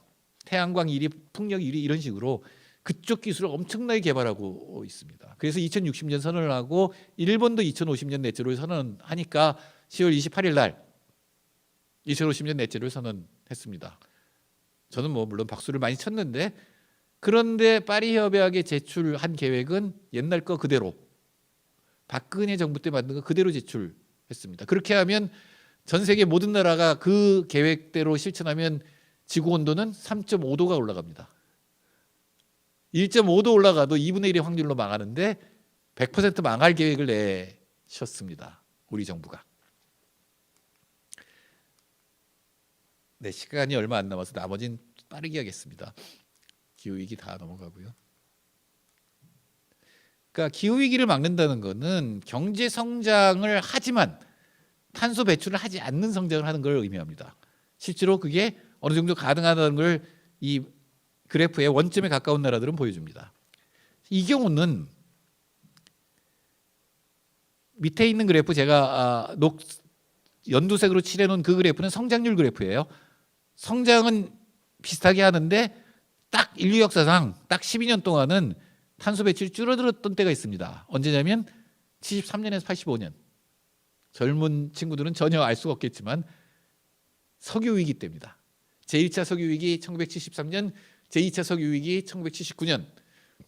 석유 위기가 일어나서 기름값이 2배로 뛰니까 모든 나라가 에너지 소비를 줄이는데 총력을 기울였습니다. 그 결과 성장은 하면서도 탄소 배출은 줄어들었습니다. 아마 이때의 노력을 계속했다면 지금의 위기는 오지 않았습니다. 근데 다시 석유 가격이 떨어지고 에너지를 절약하는 기술은 발전했는데 쓰는 양이 늘어났어요. 그러니까 컴퓨터 같은 거 생각해 보시면 돼요. 옛날에 처음으로 컴퓨터 만들었을 때 그 컴퓨터가 돌아가면, 디트로이트 시에 있었는데 디트로이트의 조도가, 그러니까 전력이 반으로 떨어졌어요. 워낙 많은 전기를 소모하니까 이 모든 그 등이 이렇게 조도가 확 떨어지는 거예요. 우리는 요새는 이제 그런 거 경험해 본 적이 없겠습니다만, 그러나 지금은 그 디트로이트에 있던 그 대형 컴퓨터의 성능은 286 정도입니다. PC보다도 못한 거예요. 근데 지금은, 당시에는 제가 그 반도체 연구를 하고 있었는데, 그러니까 반도체 집적이 1메가였어요. 손톱만한데 1메가 집적하는 거였어요. 지금은 몇 기가가 들어가잖아요. 저는 그때 생각했어요. 1메가 이상을 집적할 일이 뭐가 있지? 그때는 상상도 못했습니다. 휴대전화, 컴퓨터가 휴대전화 안으로 들어간다는 건 상상도 못했어요. 거기다가 각종 그래픽 뭐 다 보내잖아요. 그걸 다 처리하려면 엄청나게 집적된 칩이 필요한 거죠. 근데 동시에 우리는 휴대전화를 엄청 쓰죠. 그러니까 단위당 에너지 소비는 줄었는데 쓰는 양이 늘어나는 거예요. 이런 걸 재번수 효과라고 합니다. 그러니까 이 12년 동안은 기술을 발전시켜서 줄였는데 탄소 배출을, 그 다음엔 또 흥청망청 쓴 거예요. 새로운 절약된 기술도, 에너지 효율적인 제품도 많이 쓰면 전체적으로 탄소 배출이 늘어날 거 아니에요. 그게 지금 벌어진 겁니다. 그래서 현재의 디지털 기술이라든가 이런 걸 총동원해서 탄소 배출을 줄여야 되는 겁니다. 제일 중요한 전략은 뭐냐면 모든 에너지 소비를 전기로 바꾸는 겁니다. 그러나 전기는 굉장히 비효율적 에너지입니다. 왜냐하면 전기를 만드는데 엄청난 에너지가 들어가고 탄소가 그때 다 나와요. 두 번째는 화력 발전을 없애는 겁니다. 화력 발전에서 모든 게 다 나옵니다. 탄소도 나오고 미세먼지도 나오고 다 나옵니다. 화력 발전이 우리나라 전체 전기의 40%를 생산합니다. 즉 앞으로 우리가 해야 될 일은 10년 동안 40% 줄여야 된다, 45% 줄여야 된다고 했잖아요. 그럼 화력발전소를 없으면 돼요. 대신에 그걸 재생에너지로 바꿔야 되는 거죠. 태양광이나 풍력이나 또는 지열이라든가 우리나라는 별로 없습니다만 또는 바이오매스라고 하는 여러 방식을 조합해서 최대한으로 재생에너지를 생산해서 그걸로 화력발전을 바꾸면 됩니다. 물론 소비도 줄여야 됩니다. 우리는 지금 소비 너무 많이 하고 있어요. 에너지 소비 세계 2위 정도입니다. 일본 가보시면 두 가지에 놀랍니다. 일본 가면 뭐가 우리나라 그렇게 싸다고 느끼십니까? 대중교통 우리나라 엄청 쌉니다. 우리가 또 하나 싼 거 있어요. 뭘까요? 세계에서 제일 쌀 거예요. 내가 생각하기엔. 숙박비. 우리나라처럼 모텔 많은 나라도 없고 그게 다 전기요금이 싸고 수도요금이 싸서 그런 거거든요. 그거를 제대로 쭉 해서 소비를 30% 줄이면 사실은 그냥 화력발전 대부분을 없앨 수 있는 거예요. 그러니까 물론 전기를 쓰는 거는 우리만 쓰는 건 아니죠. 가정에서만 쓰는 게 아니라 건물이 쓰는 게 굉장히 많고 또 자동차가 쓰는 게 많은데 하여튼 그것들에서 소비를 줄여야 되는 거죠. 그러면 조금 더 부담이 덜해집니다. 그래서 탄소세를 매기어서 탄소세를 매긴다는 건 뭐냐면 지금 우리나라 에너지세라는 게 있어요. 대부분은 교통세 같이 이렇게 주행거리에 따라 자동차 주행거리에 따라서 뭐 이런 식으로 에너지세가 들어가 있는데 그거를 우리나라 탄소세로 탄소는 어떻게 하냐면 탄소 1톤당 배출에다 붙이는 거예요. 그러니까 똑같은 에너지라도 석탄이 훨씬 세금이 많이 붙는 겁니다. 석탄이 탄소를 많이 배출하니까. 그리고 태양광 에너지로 만드는 전기에는 탄소세가 안 붙는 거죠. 제로가 되는 겁니다. 이런 식으로 탄소 배출량에 따라 세금을 매기는 게 탄소세입니다. 그거를 파리한 목표를 지키려면 2020년까지, 그러니까 2030년까지 75달러까지 올려야 됩니다. 이건 세계에서 발표된 모든 자료를 모아서 제가 조합한 결과 지금 50달러로 올려야 돼요. 지금 당장. 지금 28달러 정도 수준인데 50달러 올리고 2030년까지 75달러로 올리고 2050년까지 125달러로 올려야 됩니다. 그러면 현재의 모델로는 탄소 배출을 넷제로를 만들 수 있어요. 그럼 실제로는 모르죠. 어떻게 될지 모르니까 그때그때 수정을 해야 되는데 이 탄소세율은 될 때까지 올리는 겁니다. 그러니까 우리가 금년 탄소 배출량 목표가 억톤이에요. 근데 70달러면 억톤을 줄일 수 있을 거라고 생각했는데 달성 못했다? 그걸 올리는 거예요. 또 80달러, 90달러까지 올리는 겁니다. 그리고 산업은 거기에 맞춰서 계속 구조 전환 또는 생태 전환을 해야 됩니다. 75달러 탄소세를 매기면 전기요금이 42% 올라갑니다. 석탄 가격은 220% 올라가니까 석탄 가지고 하는 산업은 불가능합니다. 그러니까 없어지는 거죠. 전기요금 42% 오르는 거는 아마 엄청나다고 생각하실지 모르지만 10년에 걸쳐서 오르는 거기 때문에 크게 불편함은 못 느끼실지도 몰라요. 그리고 우리나라 전기요금은 지나치게 쌉니다. 그야말로 석유 한 방울 없는 나라에서 우리나라 전기요금은 굉장히 쌉니다. 두 가지 이유가 있는데 일부러 낮은 전기요금을 매기는 것도 있고 원자력 발전의 비중이 30%이기 때문입니다. 당장은 기후이기 때문에 석탄 발전소부터 없애지만 원자력 발전도 당연히 없애야 됩니다. 왜? 원자력 발전의 폐기물은 어떻게 처리하는지 아직 인류의 지식이 없습니다. 우리가 인류의 지식이 대단한 거라고 생각했지만 이번 바이러스 위기 때 봤죠? 그 조그만 보이지도 않는 바이러스를 못 막아요. 인류가 갖고 있는 지식 가지고는. 우리나라보다는 낫다고 생각한 정부들, 미국의 정부는 뭔가 알 것 같아요. 영국이나 프랑스나 독일 애들은 뭔가 알고 잘 대처할 것 같았죠. 근데 우리 정부가 제일 잘했습니다. 그 정도로 우리가 알고 있는 지식이라는 것은 보잘것이 없어요. 실제 기후 위기에 대한 지금 예측이 어쩌면 더 비관적이 될 수도 있습니다. 그러니까 당장 10년 뒤에 무슨 일이 벌어질지 이미 많이 벌어지고 있어요. 가령 재작년인가요?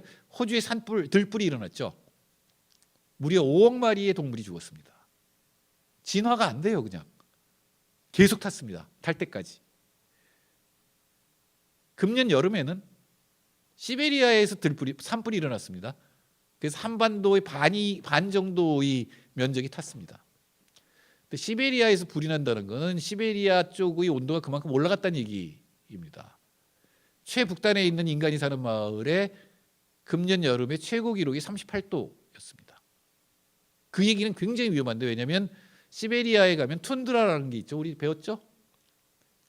우리 초등학교, 중학교 때 배운 툰드라라는 영구 동토가 있는데, 이 영구 동토는 메탄을 얼려서 갖고 있습니다. 그 안에. 근데 메탄은 이산화탄소에 비해서 28배의 온실가스 효과를 갖고 있습니다. 근데 이게 풀려나는 거예요. 녹으면 풀려나는 거예요. 그러면 탄소 배출의 28배의 효과를 가진 메탄이 풀려나오기 시작하면 다 녹습니다.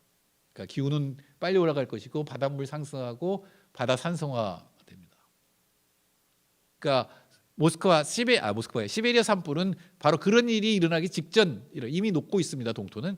근데 한 번 녹으면, 녹기 시작하면 그거를 0도로 만든다고 다시 얼어붙지를 않아요. 그죠? 얼음 녹기 시작하면 0도 만든다고 냉장실에 넣는다고 그게 얼음이 되는 게 아니에요. 훨씬 강하게 낮은 온도로 가야 다시 그게 어느 쪽으로 방향을 바꾸죠. 이런 걸 티핑 포인트라고 하는 거예요. 한번 그러니까 산사태가 일어날 때 한번 무너지기 시작하면 우르르 무너지는 것 같은 사태가 이미 그렇게 되고 있는 조짐들이 많이 나타나고 있는 거죠. 그리고 금년 봄에는, 지금은 미국의 전역에 산불이 일어나고 있습니다. 한번 나사가 아니라 기후 위기와 관련된 사이트에 들어가면 미국 산불이 나타나요. 이렇게 맵에, 그러니까 지도에 막 몇 군데 막 생겨나다가 훅 나서 지금 미국 전역에 지금 산불이 일어나고 있습니다. 이런 것들은 모두 기후 위기가 바로 눈앞에 다가왔다는 걸 의미를 합니다. 기후 위기라는 건 탄소가 누적된 거가 만들어내는 티핑 포인트 현상을 이루는 거기 때문에 시간이 늦어지면 못 막아요. 빨리 막을수록 비용이 적게 들지 뒤로 가서 막지 이건 불가능해집니다. 아무리 돈을 들여도 불가능해져요. 그러니까 지금 시작해야 됩니다. 툰베리가 하는 얘기는 그렇게 하는 것도 네 애들을 갖다 2분의 1의 확률로 떨어뜨리는 비행기 태우는 거다. 더 강하게 하라고 얘기를 한 거예요. 근데 우리는 3.5도 올리는 계획을 지금 파리에 내놓고 잘했다고 생각하십니다. 훌륭하죠? 예, 여기 문재인 대통령 좋아하시는 분들이 많은 것 같은데 잘못된 건 잘못된 겁니다. 죄송하게도. 우리 정부가 그런 걸 모르고 있을까? 모르는 게 태반이고요. 이 위기는 아까 종부세는 알면서도 안 하는 거고 이거는 몰라서 안 하는 것도 태반이고, 또 반은 재벌들이, 우리나라의 대기업들, 재벌들은 대부분 탄소를 많이 배출하는 산업이에요. 제일 큰 거 철강, 조선, 자동차 전부 탄소 배출을 많이 하는 산업들이기 때문에 이 산업들이 탄소 배출을 줄이는 기술 쪽으로 빨리 바뀌어야 돼요. 이미 했어야 되는데 안 하고 있는 상태예요. 그러니까 정부가 그들 눈치를 보고 있는 거죠. 우리나라는 75달러의 탄소세일 때 후생도 극대화됩니다. 이건 우연의 일치인데 여튼 75달러일 때 사람도 사는데 훨씬 좋아지고 탄소 배출도 줄일 수 있다라는 겁니다.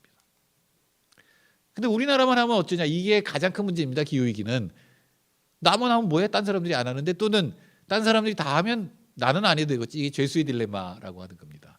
근데 이거는 기후위기는 가장 규모가 큰 죄수의 딜레마입니다. 사람이 많으면 많아질수록 이 죄수의 딜레마를 해결할 길이 없어요. 별로. 결국은 몇몇 나라가 일찍 시작하는 수밖에 없고, 손해를 보더라도 다른 나라가 이익을 보는 게 더 많더라도 해야 되는 거죠. 유럽이 이미 하고 있는 거고, 정말 어렵다면 한국과 중국과 일본이 공동의 탄소 가격을 만들면 적어도 중국하고 일본에 비해서는 우리 기업이 손해를 보지는 않는 거죠. 그런 걸 제안을 하고 같이 탄소 가격을 만들어 나가고, 이미 바이든 후보가 대통령 당선자가 얘기를 했습니다만, 미국도 탄소 관세를, 과세가 아니라 관세입니다. 탄소 관세를 매기겠다라고 얘기를 하고 있습니다. 물론 미국은 기후 악당 국가 중에 하나입니다만, 미국이 기술적으로는 굉장히 발전한 기술을 많이 갖고 있어요. 그냥 그걸 얹어놓고 쓰지 않고 있는 건데, 그 기술들을 사용해서 탄소 배출을 줄이면 그 다음에 이제는 상품이 국경을 넘을 때 그 상품에 포함된 탄소에 따라 관세를 매기겠다는 거예요. 그럼 이제 우리나라가 지금 생산하고 있는 제품들은 탄소 관세를 추가로 물어야 돼요. 지금 제시되어 있는 거는 30달러인 경우에 2%, 탄소 가격이 $50일 경우 3%가 제시되어 있습니다. 네, 관세 2, 3%가 늘어난다는 건 상당한 영향을 미칩니다. 그렇기 때문에 지금 우리가 빨리 줄이지 않으면 무역에서도 손해를 볼 거다라는 겁니다. 단순하게 기후 위기뿐만 아니라 경제적으로도 빨리 탄소를 줄이는 것이, 탄소 배출을 줄이는 것이 경제적으로도 더 이익이다. 네, 이건 뭐 넘어가겠습니다. 우리 정부가 하나도 안 하다가 1월 달에 2050 장기 저탄소 발전 전략이라는 걸 내놨는데 제 1안이 우리가 얘기한 넷제로에 가깝습니다. 약 75%를 감축하는 안입니다. 그 옆으로 보시면 사회 변화는 전 분야의 야심찬 사회 혁신이 필요하다고 되어 있습니다. 근데 이걸 안 하겠다고 선언한 거예요. 우리 정부가 넷제로는 선언하고 실천하는 1안이 아니라 3안 정도의 실천안을 내놓은 겁니다. $50 탄소세를 매기면 어떻게 될까? $75가 되면 어떻게 될까는 우리나라의 시뮬레이션이 없기 때문에 미국에서 찾아보니까 네, 반쯤 줄어듭니다. 네, 그러니까 현재의 시뮬레이션으로는 맞는다는 얘기예요. 물론 우리나라 통계로 다시 돌려야 되는데 제 개인이 또는 정의당이라고 하는 조그만 정당이 그런 걸 할 수 있는 인력이 없어서 정부가 해주면 얼마나 좋을까요? 배출권 거래 제도는 문제가 있다고 아까 제가 말씀드렸는데 이런 그래프를 보이기 때문입니다. 출렁출렁되죠. 가격이 출렁거리잖아요. 근데 탄소세를 매긴다는 건 배출 목표를 달성할 때까지 탄소 가격을 계속 올리겠다는 얘기예요. 그래야 정책이 성공합니다. 그래야 사람들이 앞으로 더 오르겠구나. 그럼 빨리 줄이는 게 낫다. 이렇게 정책이 신호를 보내야 되는데 배출권 거래 제도는 출렁출렁거려요. 이건 뭐 수요 공급의 변화, 투기 이런 것들이 들어가서 그런 일이 벌어지기 때문에 배출권 거래 제도 갖고 가격을 만드는 건 우리가 원하는 목표를 달성할 수 없습니다. 근데 우리 정부는 지금 탄소 배출권 거래 제도만 얘기를 하고 있죠. 왜? 이건 기업들이 받아들인 거거든요. 그러나 탄소세를 매기는 것이 훨씬 정확하다. 탄소세를 매겨서 탄소 가격을 올리고 배출을 줄인다는 것은 우리 전체의 삶을 다 바꾸는 걸 의미합니다. 우리의 인프라는 건물이든 도로든 철도든 우리가 인프라라고 하는 부른 것들이 있죠. 그건 전부 화석연료에 맞춰져 있는 겁니다. 석유나 석탄을 뗐을 때 거기에 최적화되어 있는 인프라예요. 전기 가격이 올라가고 탄소 가격이 올라가면 굉장히 부적절한 인프라들이 돼버립니다. 따라서 인프라를 다 바꿔야 돼요. 그래서 생태 전환을 하려면 정부 투자가 굉장히 많이 늘어나야 됩니다. 그거는 성장률을 올리는 쪽으로 작용을 하게 되죠. 옛날에 돌아가신 김종철 선생님이 그분은 진짜 녹색 근본주의자시죠. 근데 제가 그분 얘기를 이렇게 듣고 있으면 선생님 그러면 성장률 올라가요. 왜냐하면 그렇게 하려면 정부가 전부 바꿔야 돼. 건물도 전부 에너지 효율적으로 바꿔야 되고 도로도 전부 전기 자동차가 다니기 편하게 만들어야 되고 전부 바꿔야 돼요. 거기에는 정부가 엄청난 투자를 하게 되면 그러면 성장률이 올라가게 돼 있거든요. 그러니까 제로 성장 얘기 안 하셔도 처음에는 초기 한 10년은 오히려 사회를 바꾸는 동안에 성장률이 올라가요. 저는 이 정책 쓰면 5%까지 올라간다고 생각해요. 성장률이. 그리고 나서는 물론 이제 인프라가 끝나면 정부가 더 이상 투자를 하지 않기 때문에 성장률은 떨어져야 되고 사실은 한 10년 5% 성장을 하면 우리나라는 더 이상 성장하면 안 돼. 할 필요가 없어요. 1인당 $40,000가 되거든요. 만일에 적절히 분배만 되면 한번 생각해 보세요. 3인 가족이면 $120,000예요. 그럼 얼마? 1년 수입이 1억 5천만 원이에요. 근데 왜 돈을 더 벌어야 돼요? 네? 월 1,000만 원씩 들어와요. 1,000만 원이 들어와요.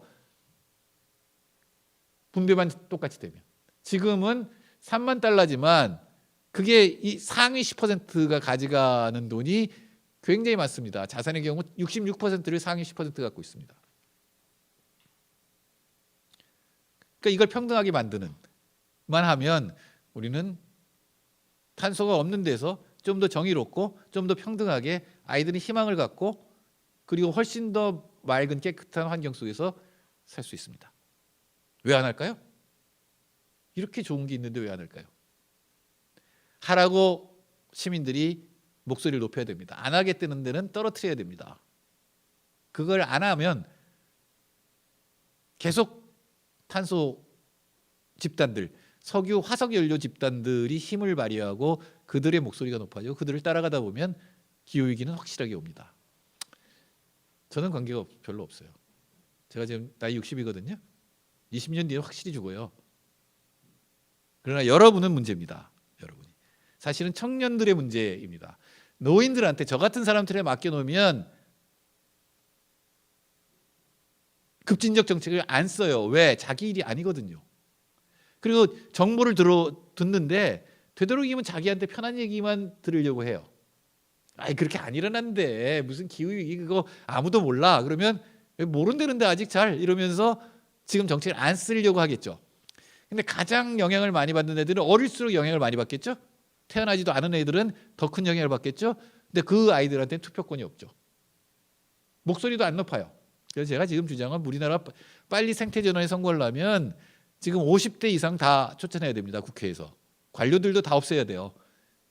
실제로 북유럽이나 뉴질랜드는 30대 여성 총리들이 많습니다. 그런다고 그 나라들이 이상한가요? 잘하고 있어요.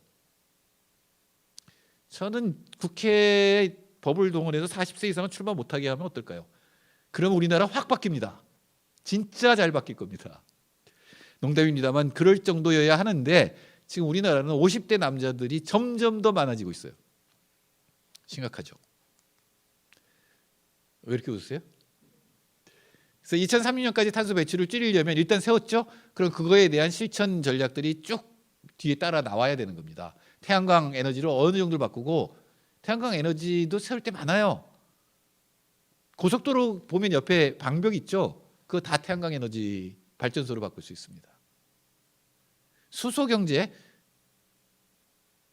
오를 수도 있습니다. 왜냐하면 수소는 진짜 많아요. 수소는 인류 화합물의 75% 수소라고 정부 보고서에 대통령 보고서에 첫 문제가 그건데 문제는 수소가 따로 존재하지 않아요. 화합물로 존재해요. 특히 제일 많이 존재하는 형태는 물입니다. 그러니까 수소를 생산하려면 그러니까 수소로 발전한다는 이거예요. 수소하고 산소를 합치면 폭발이 일어나고 물이 배출이 되니까 이산화탄소 배출 안 된다는 거거든요. 그럼 수소는 어디서 구하는데? 물. 그 물은 어떻게 분해하는데? 물에서는 수소를 어떻게 얻는데? 전기 분해? 전기가 들어가야 되잖아요. 그래서 만든 수소 갖고 다시 전기를 만들어야 되는 거잖아요.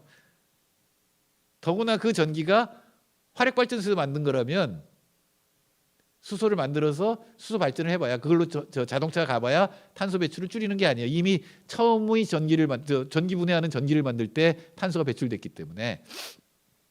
그러나 수소가 좋은 건 이런 겁니다. 전기는 우리가 보관하는 게 한계가 있습니다. 배터리가 있지만 굉장히 양이 적어요. 전기는 생산이 많이 되면 그냥 버려야 돼요. 그런데 만일에 수소가 된다면 전기가 아니라 수소 형태를 얻을 수 있다면 수소는 액화시키거나 압축을 해서 이동을 시킬 수 있습니다. 그러니까 제일 좋은 건 이런 겁니다. 수소차를 만드는 게 중요한 게 아니라 수소를 어떻게 생산하느냐가 중요한 겁니다. 그 기술이 우리나라가 지금 뭐 많이 떨어져 있는데 그 기술에 집중 투자를 해야 되니까 이렇게 하는 겁니다. 무인도 같은데 대규모 태양광 발전소를 지어요. 전기가 생산되죠? 그걸로 물을 분해를 해요. 수소가 생산되죠? 수소를 응축해요. 그리고는 배로 실어오면 됩니다. 이제는 대규모 발전소를 만들면 고압 송전탑이 필요하잖아요. 그게 원자력 발전소의 가장 큰 문제입니다. 그러니까 고압으로 송전을 해야 멀리 있는데도 전기가 가니까 그렇게 하는 겁니다. 그리고 그 중간에 전기는 많이 없어져요. 그런데 수소를 만들 수 있다면 이건 그냥 싣고 날르면 되잖아요. 네, 수소는 저장이 되고 이동이 쉽습니다. 그럼 문제는 수소를 화력 발전이나 다른 원자력 발전이 아니라 재생에너지로 수소를 생산하는 대규모 시설 그리고 그거를 값싸게 하는 기술이 지금 필요한 거죠. 그런 식으로 하는 겁니다.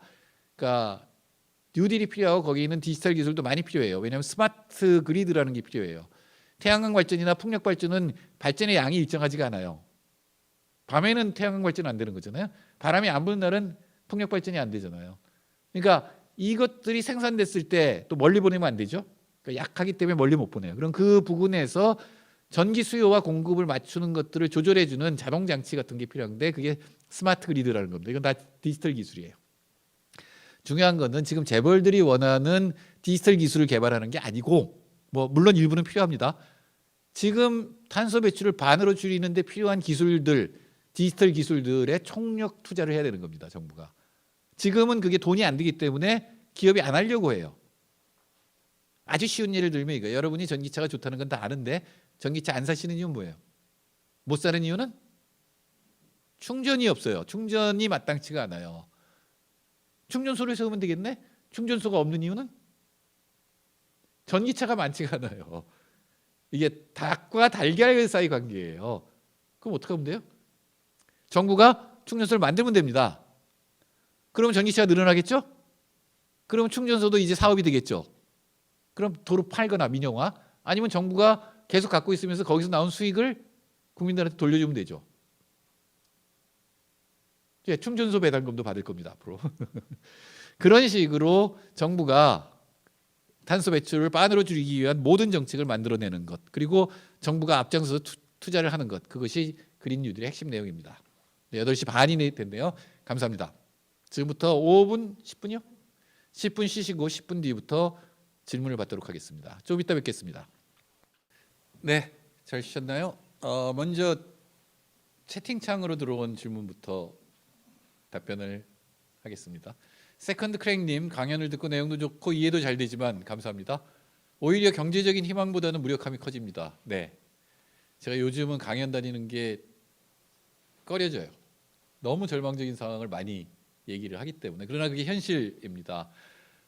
바꾸면 됩니다. 바꾸면 오히려 희망이 되고, 제가 우리나라 강국이라는 말씀을 드렸는데 이제는 우리가 모범을 보일 때가 됐습니다.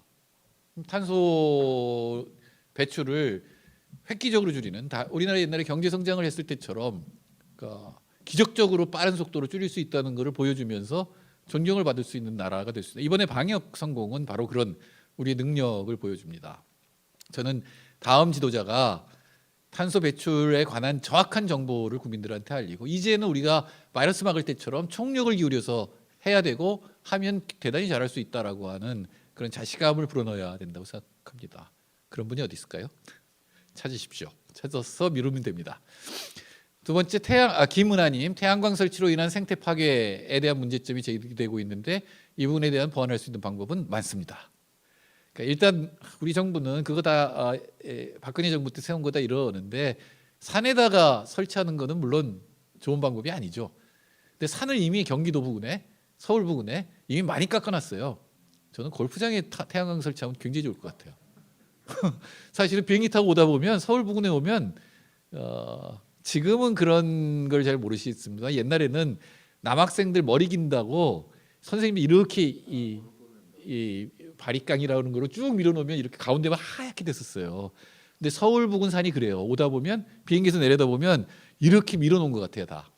그 골프장들 대지도 왜 산에다가 골프장 만드는 것만큼 미친 짓이 없는데, 이미 깎았기 때문에 거기 다시 나무 심고 공원 만들고 거기다가 태양광 설치하면 적어도 수도권의 에너지 문제는 다 해결될 겁니다. 그리고 사실은 아까 제가 고속도로 방벽 얘기를 하셨잖아요. 해드렸잖아요. 그것도 가능하고, 지금 철도 옆에도 방벽 같은 게 있는데 그거만 태양광 만들면 지금 기차들이 열차들도 다 전기 씁니다. 전기 써서 가는 건데 그 열차는 다 충당이 된다고 합니다. 그것만 해도. 이번에 심상정 의원이 질문을 해서 그런 답변을 얻어냈고, 건물 벽면에 붙일 수도 있어요. 물론 루프, 지붕에 설치하는 건 물론이고 건물 벽면에 하는 것도 있고, 최근에 나온 기술은 아직 경제성이 만들어진 건 아닙니다만, 그러니까 값싸게 생산은 못 하고 있습니다만, 유리에 필름을 붙여서 전부 태양광 발전으로 바꿀 수 있다고 합니다. 그러니까 하려고 마음을 먹고 정부가 그런 기술에 집중 투자하면 우리 생활을 그렇게 막 파괴하거나 이러지 않고도 태양광 발전소를 곳곳에 설치할 수 있다라는 겁니다. 그러니까 그 걱정은 안 하셔도 됩니다. 김은동님, 탄소 배출을 줄이기 위해서도 말 많은 국회의원을 100명으로 줄이고 피선거권 연령도 제한하는 데 동의합니다. 국회의원은 사실은 많아도 됩니다. 적어서 문제는 아니고요. 인구 비례로 보면 우리나라 국회의원 수가 그렇게 많은 게 아닙니다. 문제는 일을 안 하는 거고 똑같은 목소리를 낸다는 데 있습니다. 그러니까 그 국회의원들이 전부 새로운 정책, 탄소 배출에 관한 정책들을 내놓고 그거를 법제화하고 실천할 수 있으면 좋겠죠. 근데 이분들이 그런 일보다는 여전히 재벌들이 편하게 사업하도록 하는 쪽이 훨씬 더 많은, 그건 민주당이든 국민의힘 당이든 하고 있기 때문에 문제인 것 같아요. 피선거권 연령은 저는 풀어야 되는 것도 있다고 생각합니다. 우리나라 대통령은 40살 이하가 대통령 선거에 출마도 못해요. 말이 안 되는 얘기입니다. 그럼 세계에 있는 30대 총리들은 다 뭐라고 그러니까 그거는 풀어야 된다고 저는 생각합니다. 사실은 나이 많은 사람 제가 아까 50대 남자 선거제 안에 그건 위헌 판결 받을 것 같아요. 그러나 대통령 선거 연령 제한은 푸는 게 전혀 문제가 안 되겠죠. 오히려 지금이 위헌적 소지가 있죠. 40살 아래면 왜 안 되죠? 저는 그게 참 이해가 안 됩니다. 네. 그리고 여기 앞에 계신 분들도 또 있네 하나. 세컨드 크랙님 또 하나 있네. 또 하나 질문하셨네요. 강연 초반에 중국이나 아시아권의 방역이 잘 잡히고 있다는 분에서 신뢰를 해야 되는지 의미입니다. 예, 이것도 미국이나 이런 데서는 처음에 중국에 대해서 통계가 엉터리다 그랬는데 한국도 잘 나오고 한국도 잘했다는 통계가 나오고 대만도 그렇게 나오니까 이제는 이런 말 쏙 들어갔습니다. 한국 통계를 의심할 사람은 없습니다. 오히려 저는 미국의 통계를 못 믿겠어요. 저거보다 더 나왔을 가능성이 대단히 높아요. 네, 지금은 그러니까 중국 아시아권 통계에 대한 의심은 없습니다. 오히려 이제 아시아가 성공한 이유는 뭘까? 저는 두 가지가 다 가능하다고 생각하는데 집단주의, 수능주의 문화가 분명히 있는 거 있어요. 그 부분이 도움이 된 것도 있는데 현재까지 한국에서의 여론조사에 따르면 개인주의지만 남을 생각하는 수평적 개인주의 그리고 남을 생각하는 문화가 아직도 한국에 많이 남아 있고 이것들을 잘 발전시키면 한국은 프라이버시의 보호도 제일 잘하면서 집단적인 문제를 해결하는 그러니까 사회적 딜레마가 전부 집단 행동의 문제를 가지고 있는데 그런 문제를 잘 해결하는 나라가 될 수도 있겠다는 생각을 합니다. 저한테는 방역 성공이 하나의 희망이고 그 방역 성공을 했을 때 전 에너지를 투입하면서 국민들이 한 마음으로 했던 것처럼 탄소 배출을 줄이는 것도 우리가 할 수 있을 것이다. 그러니까 제대로 정책을 제시하고 제대로 리더십을 발휘하면 우리 국민들이 분명히 탄소 배출도 획기적으로 지금 기후 악당에서 기후 천사로 바뀔 수 있다고 저는 생각합니다. 네, 여기 계신 분은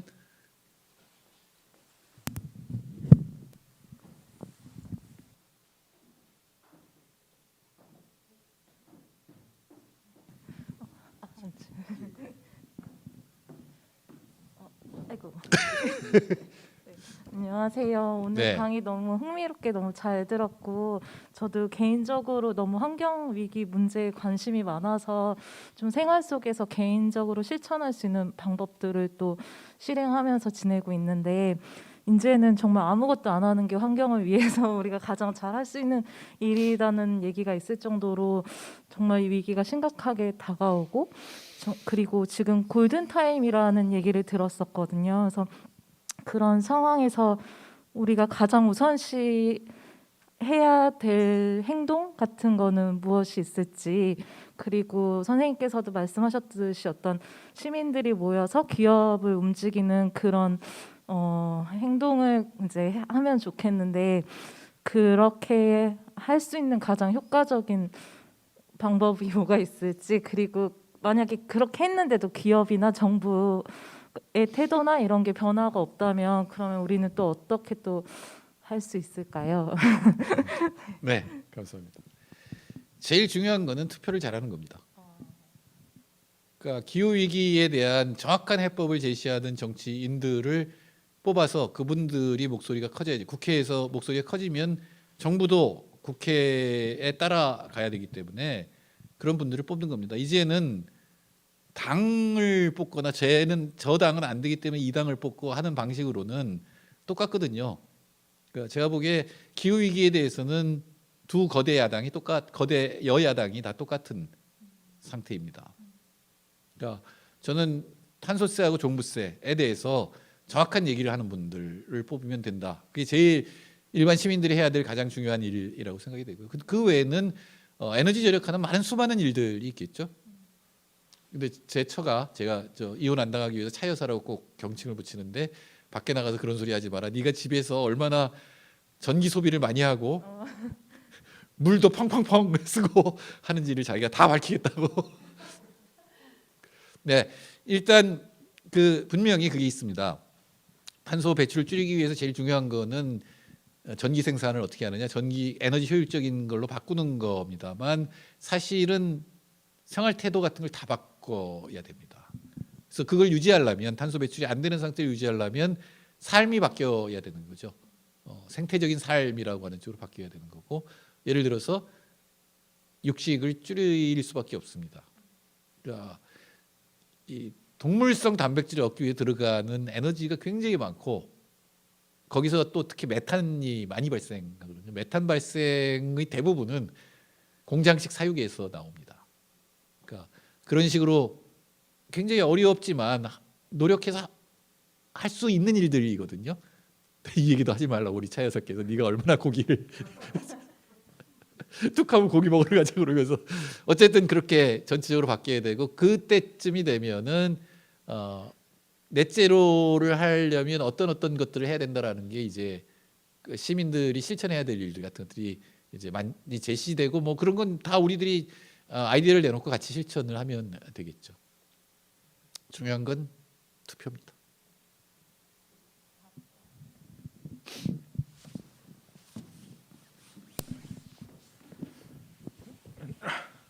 안녕하세요. 오늘 강의 너무 재밌고 잘 들었습니다.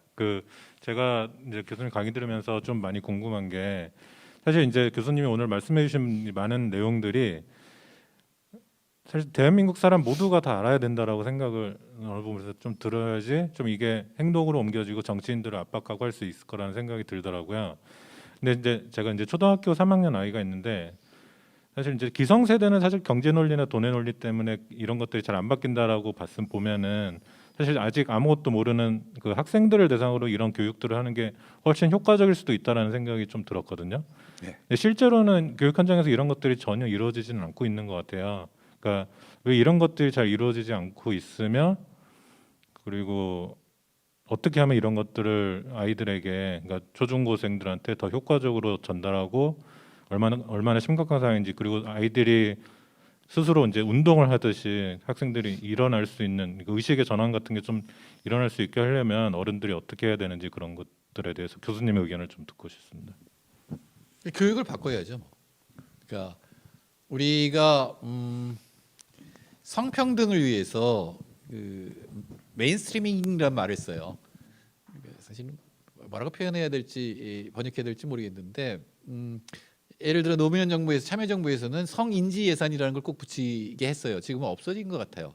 그러니까 정부가 어떤 재정을 짜면 내가 무슨 일을 하기 위해서 돈이 얼마 필요하다 짜면 그거의 성적인 의미, 성평등이 가진 의미, 그러니까 성에 대한 인지 예산을 옆에 붙이게 돼 있어요. 그러면 아무래도 성 불평등의 요소가 들어있으면 예산 사용 항목이 그걸 바꾸게 되겠죠. 마찬가지로 탄소 인지 예산을 짜도록 하는 거죠. 그러니까 예산을 썼을 때 탄소를 얼마를 배출하게 되는데 이걸 줄이는 방법이 있다면 그거로 바꾸는 식의 탄소 인지 예산 같은 것도 할 수가 있고요. 교육 내용 자체도 많이 바꿔야 되겠죠. 특히 생태, 그러니까 이콜로지에 대한 여러 가지 그 과학적 사실들, 기후 위기라는 거를 정말로 아이들이 사실은 더 잘 알아요. 그런 교육이 이루어지고 있기 때문에 어른들은 안 들으려고 하는 거고 아이들이 더 잘 알고 더 합니다만 더 정확하게 객관적으로 하고 그다음에 어른들이 어떤 일을 하고 있는지 아이들이 알 수 있도록 얘기를 해서 그 아이들이 사실 어른들을 질타해야 됩니다. 농담하자면 저 어렸을 때는 아버지가 한테 혼났거든요. 맨날 밥 먹으면서 밥상머리 교육을 받았는데 요새는 딸한테 매일 받습니다. 성평등 교육 맨날 받고요. 그런데 우리 밖에 나가 미국에 가 있는 딸이 아빠 다 그런 교육을 받아서 지금 아빠 그래도 인간답게 밖에서 욕 안 먹고 사는 거야. 감사히 여겨. 그래서 네 그랬습니다. 예, 아이들한테 배워야 할 수도 있습니다. 그리고 어른들이 좀 더 그 아이들이 생각한다면 내 아이만 살릴 길이 있다고 생각하는 게 사교육이고 부동산이고 이런 거잖아요. 그건 그럴 수 있어요. 그러나 기후 위기는 내 아이만 살릴 길은 없습니다. 그래서 모두 우리 아이를 위해서라도 탄소 배출을 줄이는 거를 적극적으로 하고 아이들도 교육하고 같이 실천하는 가족이 같이 실천하는 그런 모습을 보여야 되겠죠. 사실 잘 보면 우리 전기 켜놓은 거 굉장히 많아요.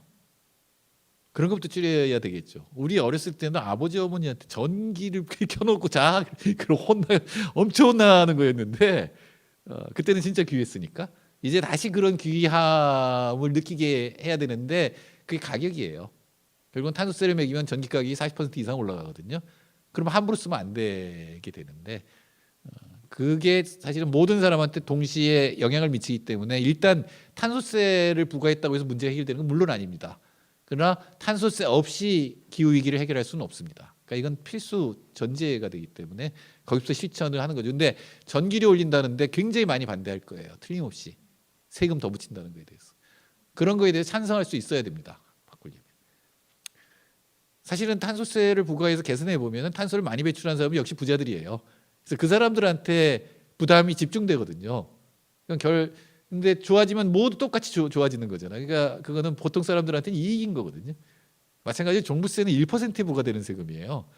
그런데 그 1%에 해당하는 사람들이 언론과 정부와 이걸 장악하고 있으니까 마치 종부세 때리면 내가 세금을 몇 천만 원 내야 될 것처럼 보통 사람들이 낼 이유가 없는 사람들이 그렇게 생각해서 반대하는 거거든요. 그런 것들은 정확하게 알려질 수 있도록 해야 되는 거죠. 네, 교육 굉장히 중요합니다. 네. 억지로 하실 필요는 없는데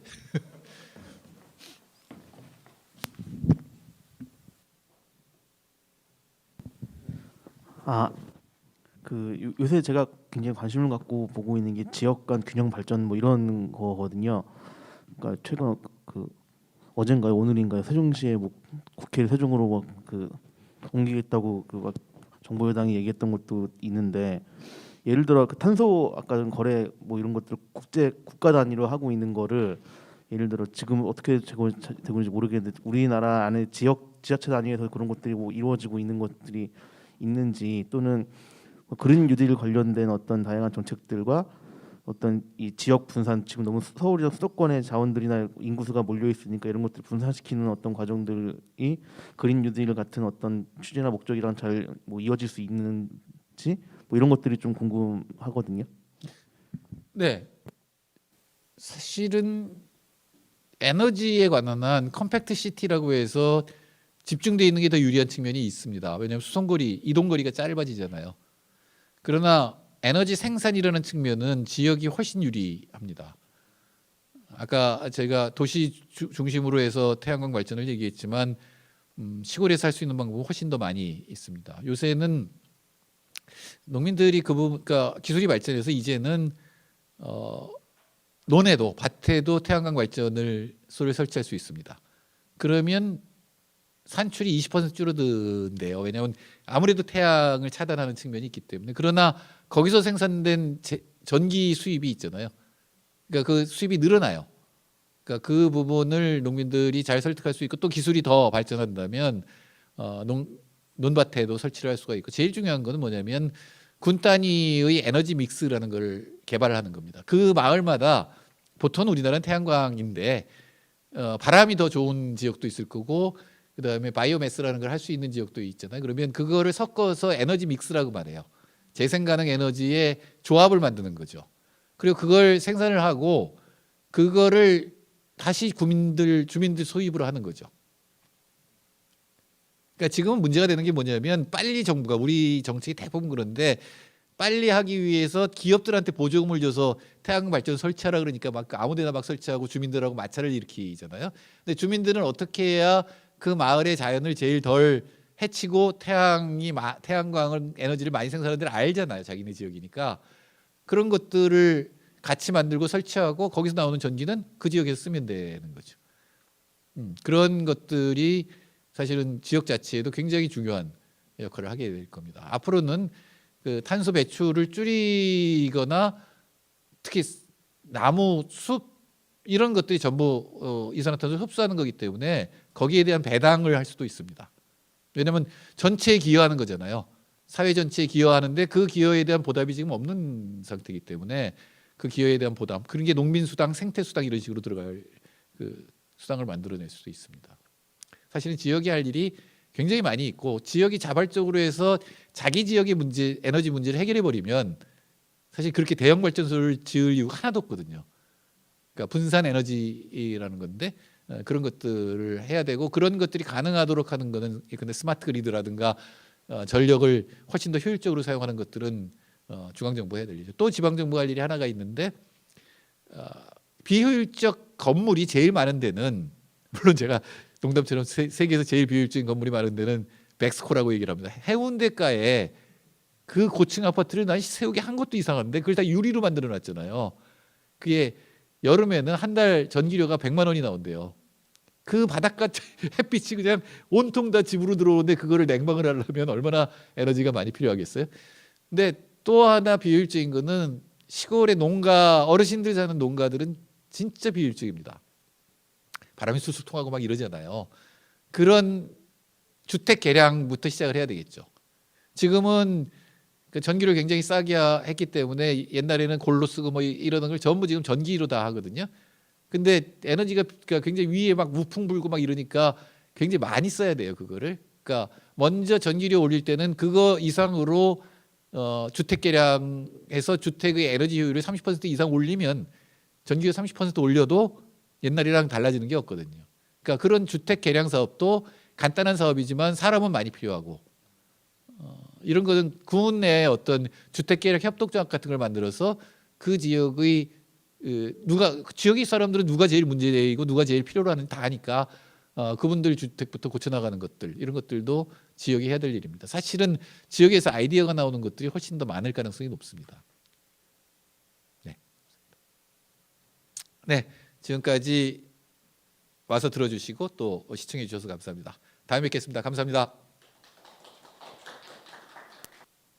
예, 역시 조용필과 BTS는 맨 마지막 무대를 장식한다고.